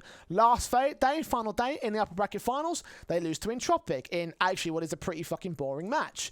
Then they dropped down to Mouse Sports, who absolutely railed them. It's the reason, this match right here is the reason why I rate Torzi so highly, because they proved what they could do against Big by decimating them. So they fell at the last two hurdles in that tournament. And of course, a week prior, they did this. Like, it's so wild. It's so wild from Big. And that probably is an effect of the fact that they aren't the biggest spenders, their biggest resource hogs in the tier 1 space. But in terms of team performance, it doesn't really bode so well for them. I will say, however, they have stumbled across a very nice player. As you pointed out there, Crimbo did really well during the RMR. Let me see if I can just bring up the player profile in general. Look at those numbers. Look at those numbers. They are a little bit ridiculous.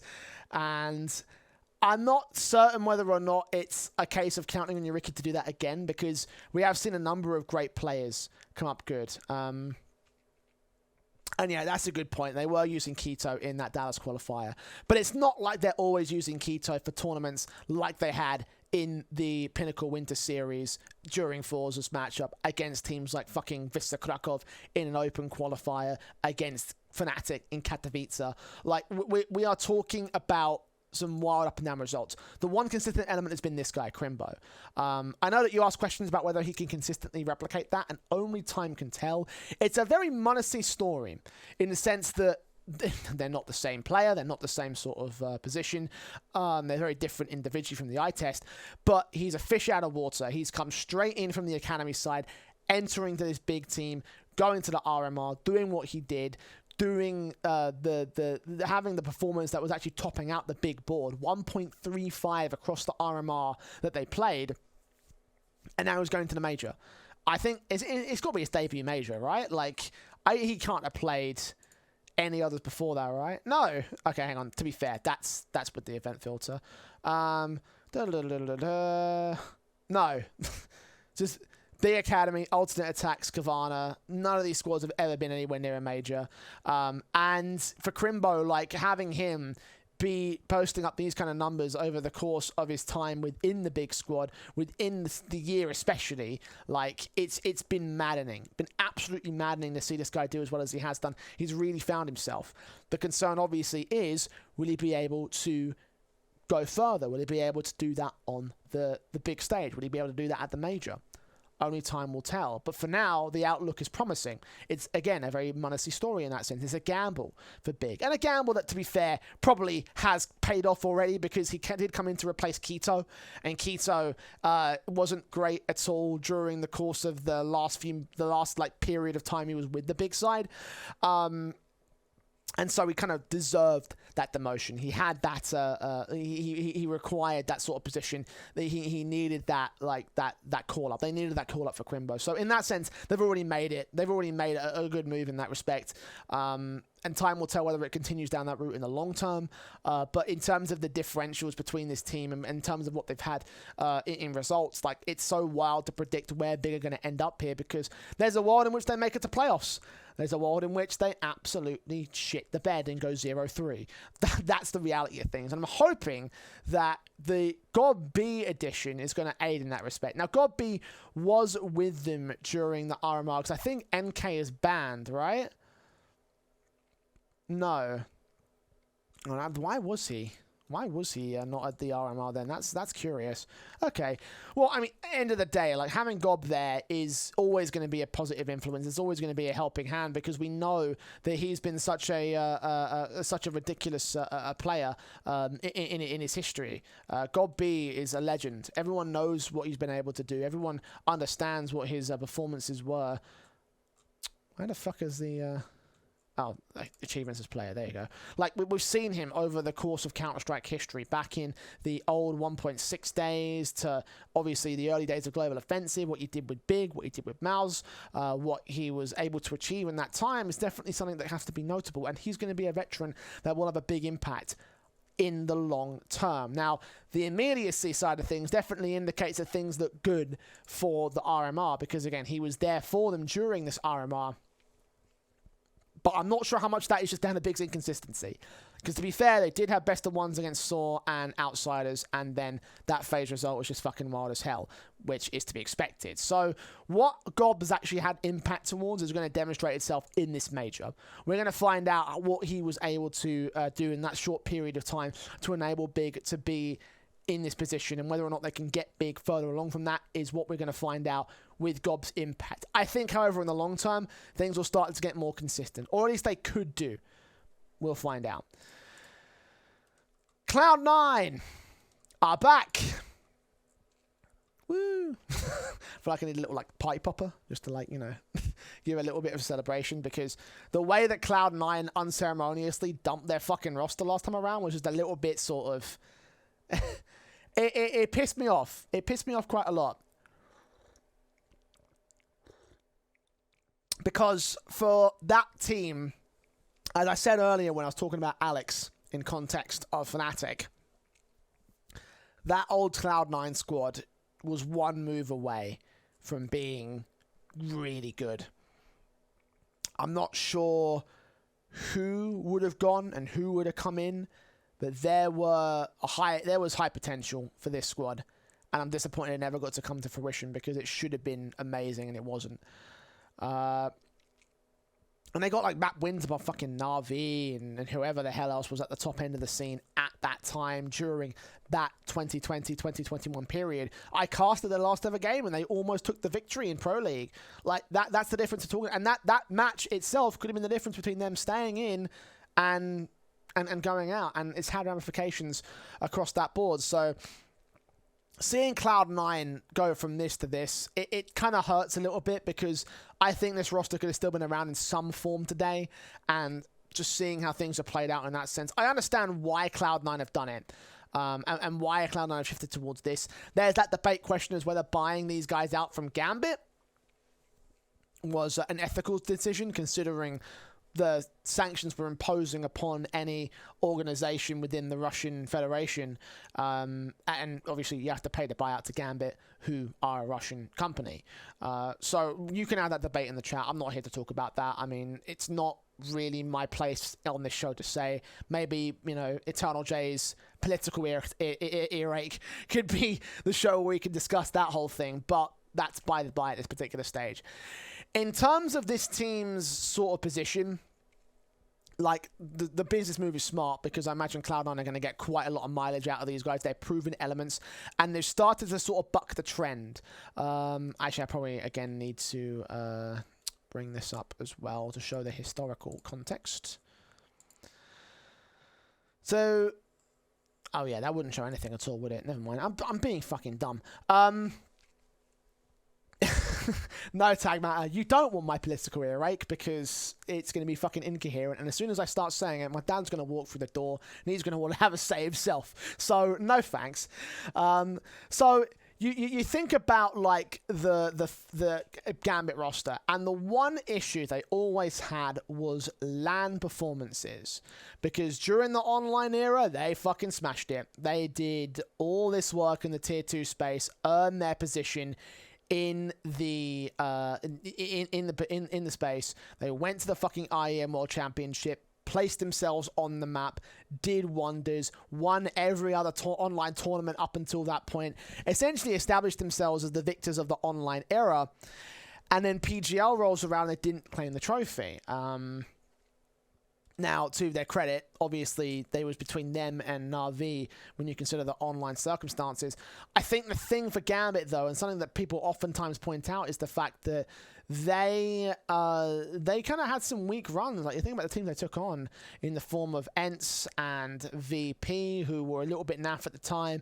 NIP was a bit more of a weaker squad when you consider that they just kind of, I mean, they barely scraped through. They barely scraped through and barely beat like the Copenhagen Flames.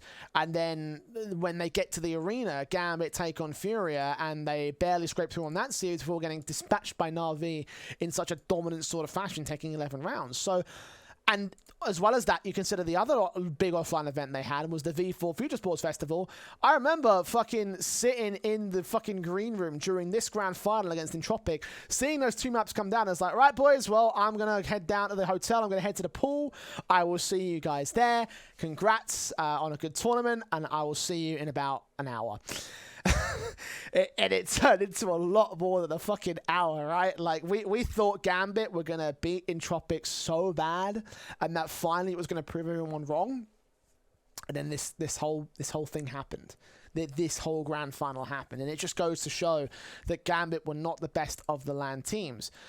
And then they come to Katowice, and Katowice was a bit better because they went to top 6 in the arena, and it felt that they were finally finding themselves a place within that context. And I was also got to remember as well, towards the end of the year, where they had the Blast World Finals, where they came second there as well in an arena environment. IEM Winter was also not an arena, studio environment, and they of course went towards the top 6 in that particular tournament. So Gambit was starting to shed the skin and the old sort of side of where things were going. With Cloud9 behind them, I feel like this is where where they're finally going to live up to that expectation, because as you mentioned in the chat appropriately, Groove is a hell of a scout. And I feel like he's going to, like, in terms of the long-term benefit towards Cloud9, having Groove in there, he's going to become like the feeder. So if anyone in this team is going to start dipping out or getting offers from other people, or if Cloud9 wants to sell or drop a player, Groove's going to find a replacement for them. And Cloud9 as well, we know that they have a reputation of going above and beyond for their players. Like, even the old squad, we know that Henry and obviously Kassad, prior to Elmer Putty, and all these boys, they got boot camps, they got nutrition, they had like a whole big plan about it that just couldn't come to fruition thanks to the pandemic. And that's also the case for all of their other teams as well. So for these guys, I feel like that's going to be like the helping hand and the backroom staff push that's going to give them that chance to finally get some decent runs in LANs, especially in arena LANs. It won't happen immediately because Cloud9 just bought the team and they've had like, what, a week? A week? When are they? April 24th. So we are talking, 2 weeks to the day since they got this squad. How much impact can you have in that time? Not a lot. I think come the Cologne tournament, come what else have we got coming up actually? Come ESL Pro League, for instance, and the conference is going to be a little bit later to that. But like, think about like IEM Dallas, for example, which they could be playing in. You think about like Cologne, they might be playing in Challenger, depending on if they want to go that far down the list. We've got the Pinnacle Cup Championship, which still haven't announced their last 5 invites, and a chance that Gambit or Cloud9 could be part of that. So we're talking about a lot of potential for them to go to an arena event and do decent work. And I feel like they're in a good position to do that. I think they're in a real solid position to be able to pull that off right here in the future. In the present, in the here and now, I feel like they might be back on par with what they did last time around in the last major. I think they can make playoffs. I think they can go that far. But a case of all that pressure mounting up to them, depending on who they draw in the quarterfinals, that's where things are going to be like, you know, a little bit awkward. And you're right, like, they have had expectations piled upon them thanks to their performance in the online era, but that's just the reality of how things play out. Again, it's that thing about what I was talking about with Astralis. They're always going to be compared to the old team. Why? Because the old team were that fucking good. Cloud9 is always going to get compared to Gambit during the online era. Why? Because Gambit in the online era were fucking amazing. Like, look at this. Like, first, second in S tier and A tier events. We got firsts and seconds in Pinnacle in the ESL Pro League, first at the IEM World Championship, going back into 2020 when they had first place across the board in every single tier 2 tournament that they played from 6 ways from Sunday. And even when they were part of the academy side, they were doing all that shit and then some even prior to that point. So we are talking about a team that set a precedent for themselves. Maybe it's not fair to consider online and offline results the same, but Gambit did this to themselves, and they've only started to now realize that potential in terms of living up to that expectation for my money. So we'll see where Cloud9 go on that. I have my expectations pretty high personally. The only real caveats are the fact that they came through the weaker RMR, which we can talk about to death on that side of things. Whatever you want to go with that side of the coin. However, I will say, however, it is good to see Cloud9 back in the scene, considering how unceremonious that whole exit really was about.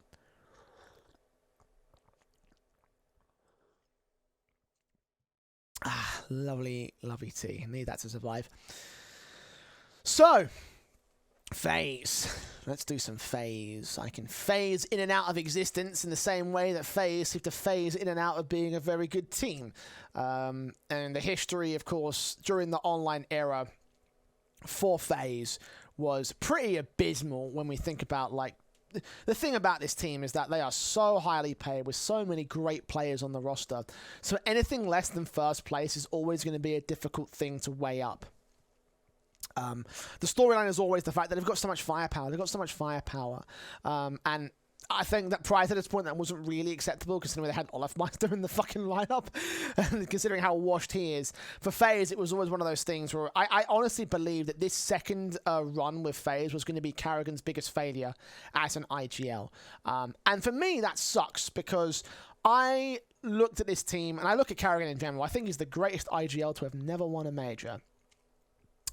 However, with the way this team has started the year, I don't know what happened after IEM Winter, but they fucking hit the ground running and burned through the atmosphere to try and get the speed that they have now to win Blast, win Katowice, and win ESL Pro League back to back to back.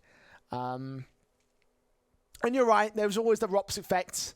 There is always that signing, and obviously with Olafmeister being out of the table, yes, that does feel like that's where things have gone back for Faze, and it does sort of fit in with Carrigan's style, right? Because the thing we always talk about with Carrigan is that when he enters, I think I can actually show this from his records, right? If I go to his historical results, so post Astralis, he comes into Faze and immediately gets them to top fours, top 2 in qualifiers, do really, really well, set them up, and then get some immediate success as soon as he enters the particular team, right? And that's when things start to fall off a little bit later after the fact. He goes to Mouse Sports, and again, immediate success, winning tours, taking top placings in IEMs, winning the minor, going to DreamHack, going to Beijing, taking seconds, first, leading up to the end of the end of the offline, the last offline sort of like again, just the beginning of the pandemic, won the Ice Challenge, started to go a little bit off the rails. So, like, he has that whole inkling of just coming into a team, making them really good, and just making them good, essentially. Just immediate effect, immediate success with any sort of change that makes happen, no matter whether it is coming into a roster or someone else coming into the roster and things going well for them. That didn't happen during 2021 because I feel like FaZe wrote off the online era, of course, but Rops comes in and this team is fucking amazing. And in fact, they are my pick to win the major. This is the team that I think are going to take the trophy this time. Because I think it's not only because I think they're good, I also think it's one of the most perfect stories that you can find right now of any of the teams involved. Like, if you think about the teams the most likely chance to win the major, it's this 8 right here, by virtue of their talent alone. And FaZe have come through this whole saga of being subpar throughout the course of their entire run, almost their entire run actually as an organization. Because I think about, like, just the one, like, near error they had just prior to Boston. This whole situation when they're getting seconds and firsts in all the major tournaments, absolutely wrecking everyone's faces, and then that major just missing out and not getting the chance to get the victory that was rightfully owed to them. That's categorized FaZe as an organization throughout the course of their entire history, getting so close but falling short of the mark. And they definitely fell short of the mark during the online era, but now we're back on lands, and true lands at that. I think this is where this team start to will win the major. So having that whole story arc going forward, becoming the best team as of right now, taking the #1 spot as well from Na'Vi, who we'll get to in a second. It's a fairy tale. It's a fairy tale. Karrigan's the best to never win one. I think he's got a great team around them. Rops has made a massive difference, and the results speak for themselves. Like, which RMR did they go to? The RMR that they went to was only marred by the fact that Big took that one upset win. They had that one result that turned over the situation and made things very awkward, but they still managed to go through as legends alongside Heroic and Big because it was the better RMR. So having that in mind, having that in the back pocket, like, for me, FaZe is my pick to win. that I think that's going to be the greatest story that we could produce in this major. FaZe to win the major. The two teams that stand in their way, for a start, is G2. As I mentioned before, I think they're a lot more underrated than these rankings, these legends and challengers might indicate. And Na'Vi. Now, it would be easy to pick Na'Vi to be the team to win the major by virtue of the fact that they haven't changed since the last major, and the last major was theirs for the taking. They won Stockholm. They took that trophy. But I do think, again, to go back to what I mentioned with the outsiders, the current global situation has affected this team extremely badly. And it sort of reflects in results, right? Just look at what happened in 2021. I made a tweet about this after they won the major. Having as many amazing results as they did. Like, they were the team to beat, and unlike something like a Liquid, for example, at Starladder, at the Berlin Major, they actually succeeded in terms of converting the major itself and then carrying it on from there to win the Blast 4 Finals and the Blast World Finals. The Spring Groups was an outlier. I had some concerns coming into that, but Katowice was the one where the cracks really started to show for me. And obviously, we all know that on the day that Katowice got to the stadium, that's when the invasion happened. And with the fact that this team is mostly Ukrainian, or at least it is Ukrainian in two parts, plus the coach, plus the organization also being Ukrainian based, you have to imagine that's had some sort of effect. Like, you could see how Simba was so deflated during that speech and how he was scared, right? And he has every right to be. And that's not going to be like, that's not a bad thing. That's not my criticism of him as a character. But as a player, those kind of outside factors are going to affect you. And I feel like it has affected this Na'Vi team. Then there's also like other outside factors. Like, I think we all know about Boomich's wife and that fucked up situation, which I don't want to talk about in too much depth because I don't think it's my place to say anything again. But I also think that these things have impact on the server itself. these things are going to weigh on the minds of players and the mental of players, which is why I don't think Na'Vi are the team to beat anymore. I just don't. Like, the end of last year is so non-comparable to the way that things are played out this year. And look, there's still good results, right? We're still talking top 4 at Katowice, still top 8 for ESL Pro League, but it's just the comparison of the two and the way that Na'Vi have fallen, the way that they've fallen apart, essentially. It's sad. It is very sad. I wish it didn't happen, because I wanted to see the Na'Vi era continue on into this year. But as it stands, with all the internal proceedings, with everything that's going on in the world, I think they can still have a chance to make it to the grand finals. But if they face Faze, man, I'm backing Faze all the way. I really am, because I think they have the better chance. I still feel like it will be a great final. But Na'Vi need to dig real deep and find something real special if they want to try and win another major. And again, I find it so sad. My heart is real torn at this one, because I want both teams to win for reasons I just explained. Faze because they have the best story, because Carrigan is the best to never win a major, but Na'Vi because Simple deserves 5 majors because of that's how good he's been. And this organization have worked so hard, this team have worked so hard to make last year so great, and just because of one dictator's dickhead move is going to give them that chance, is going to ruin that chance for them, essentially. That's the way I see it for Na'Vi. So my heart is torn between both teams and wanting both of them to win. I wish I could give the major to both. That obviously doesn't work that way, but I have to look at things and I have to weigh things up as appropriate. And that's my assessment of how things are going to play out on that side of things. For me, if I had to, my trifecta of teams to watch out for have got to be Faze, G2, and Na'Vi. Because G2 have made moves to make things good. Faze look on hot form, and Na'Vi, even though they're not quite the Titans that they once were, still have a chance to contest the trophy. I think they'll make it to grand finals. I think they will. I really think they will. But it's going to be a tough battle, a mental battle, a skill battle, just a battle. Just an absolute battle to make it through for them. And that covers the PGL Major. After 2.5 hours of streaming, we've done it all, including the RMRs. So that is the storyline portion of the show done. You may notice that I have just mentioned the storyline portion of the show, because there is still one more thing that there is left to do. Now, I'll admit, I didn't come as prepared to this show as I would have liked to be, so I do need to try and switch over my scenes and try and fix this up properly. Of course, shout out to Liquipedia for giving me all the visuals and the databases and everything I need to sort of tell my stories, because that's just a very helpful resource and a very impactful sort of thing that us casters end up using. Right.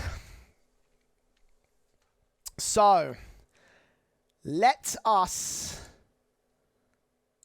do the one thing that is kind of required for any person to do, and that is to do the pick'em predictions.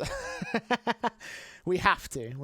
Ooh, I just noticed, actually, my face cam covers the part of the... Hang on. Let me just unmute that real quick. And see if I can't... There you go. Make that a clean edition. So now we can see what's going on for real. So we can decide who's going to be making it through the challenger stage. Now... a lot of what I said is going to be very pertinent to what I mentioned earlier in relation to my predictions in terms of the contenders. So I've got to sort of like assess who I think is going to be in the best position. Safe strategy, real predictions. It's going to have to be real predictions, but a lot of my predictions are safe strategies anyway. So teams like G2, teams like ENCE, teams like Vitality, Outsiders, I'm going to throw that in there. Eternal Fire, I'm going to throw them in there. I think those are the most solid picks, I think, to make it into the Legend stage as of right now. Things are going to get a little bit more difficult as we sort of roll on here. Forza, I don't see them making it forward because, again, I do feel like it's one of those cases where I'm a bit of a lucky team in that respect. Astralis... I guess we can throw them in there as well. I'm sort of, because here's the thing, I'm trying to and ah who I also put in a 3-0. Because I don't want to go straight in and say, G2, they made the finals in the last major, so therefore they've got to surely be in the 3-0 contention, right? Well, it doesn't quite work that way. The main logic that you want to take with a 3-0 prediction like this is to go down the route of picking into a squad that has the potential to go 3-0, but not one that can guarantee to go as far as to make the stage, right? Because anyone can lose the best of one. So if you pick G2 to go in the 3-0, then you're going to have this situation where if they lose that best of one, but then they qualify at 3-1 rather than 3-0, then you get to lose that point anyway because you predicted them to go 3-0 and they didn't make it 3-0. So that's the thinking you need to sort of take with these pick and predictions. So I have to pick a team that I think has a chance, or like a lower level chance to make it through, but also has the potential to spring high and go 3-0. So Astralis is in that campaign right now. Take a quick sip of my cup of tea. And I think Liquid will be my main 7 as of right now.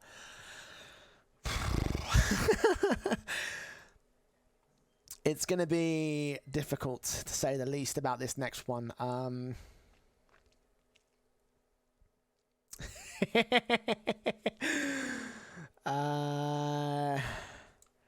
going to go Imperial with the 3-0, because whilst I feel like, again, as I mentioned earlier, they have potential to not do as well, with the experience involved, they have the highest potential to go so far as to make it undefeated. Dwayne's not happy. It's wild. This stage is really wild because there are some teams that you have to really think about. And for me, I think, yeah, they're the safe picks, but as I mentioned before, my general predictions are generally pretty safe anyway. So there's always that. In terms of 0 and 3, I do have to sort of, well, since Dwayne's here, I might as well just give him the BM and say, fuck it, Renegades. It's either them or IHC, and usually picking against the Asian teams are always going to wreck me, because that's always happened. Every time I've done one of these prediction games, I pick the Asian team to go 0-3, and then they fuck it, right? And then they just get that one best of one. So I think that Renegades are the best chance to go 0-3. And now I've got to start thinking.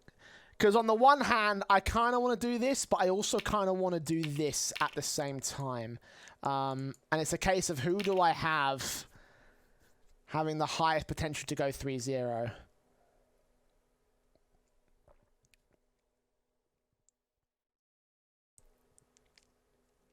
It's a very awkward decision to make. Because as I mentioned earlier, Astralis are kind of better than some of their own parts.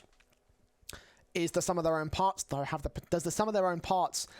potential to go so far as 3-0? With the best of ones involved, it makes it so difficult to call because you never truly know, right? You see, Dwight, that's the thinking that I had previously as well. I was under the impression that, you know, Renegades had a better chance to beat an EU or NA team than IHC. And I figured that was the logic I'd go by, to not let the Renegades, also to pick IHC on the basis that Renegades have a chance to beat the EU and CIS teams more so. But I also just think that I've had that logic in the past, and that has burned the fuck out of me. So that's my sort of side of things. I can't. Again, I feel like Faze are going to get slapped around as soon as they get to the best of 3 results. They'll get some good best of ones, and then they're going to get smacked. For Eternal Fire, they've proven themselves very heavily as a decent underdog team. And they have the history behind them, certainly much more history than someone like a Forza does, for instance. And G2 and Vitality is a bit of an awkward pick, but the question is, who do you put in their place? Who do you put in their place? Maybe 9Z, perhaps. But but then it's a case of Vitality, Eternal Fire, and 9Z. Like, who do you add in that sort of regard? It's tough to say. It is tough to say.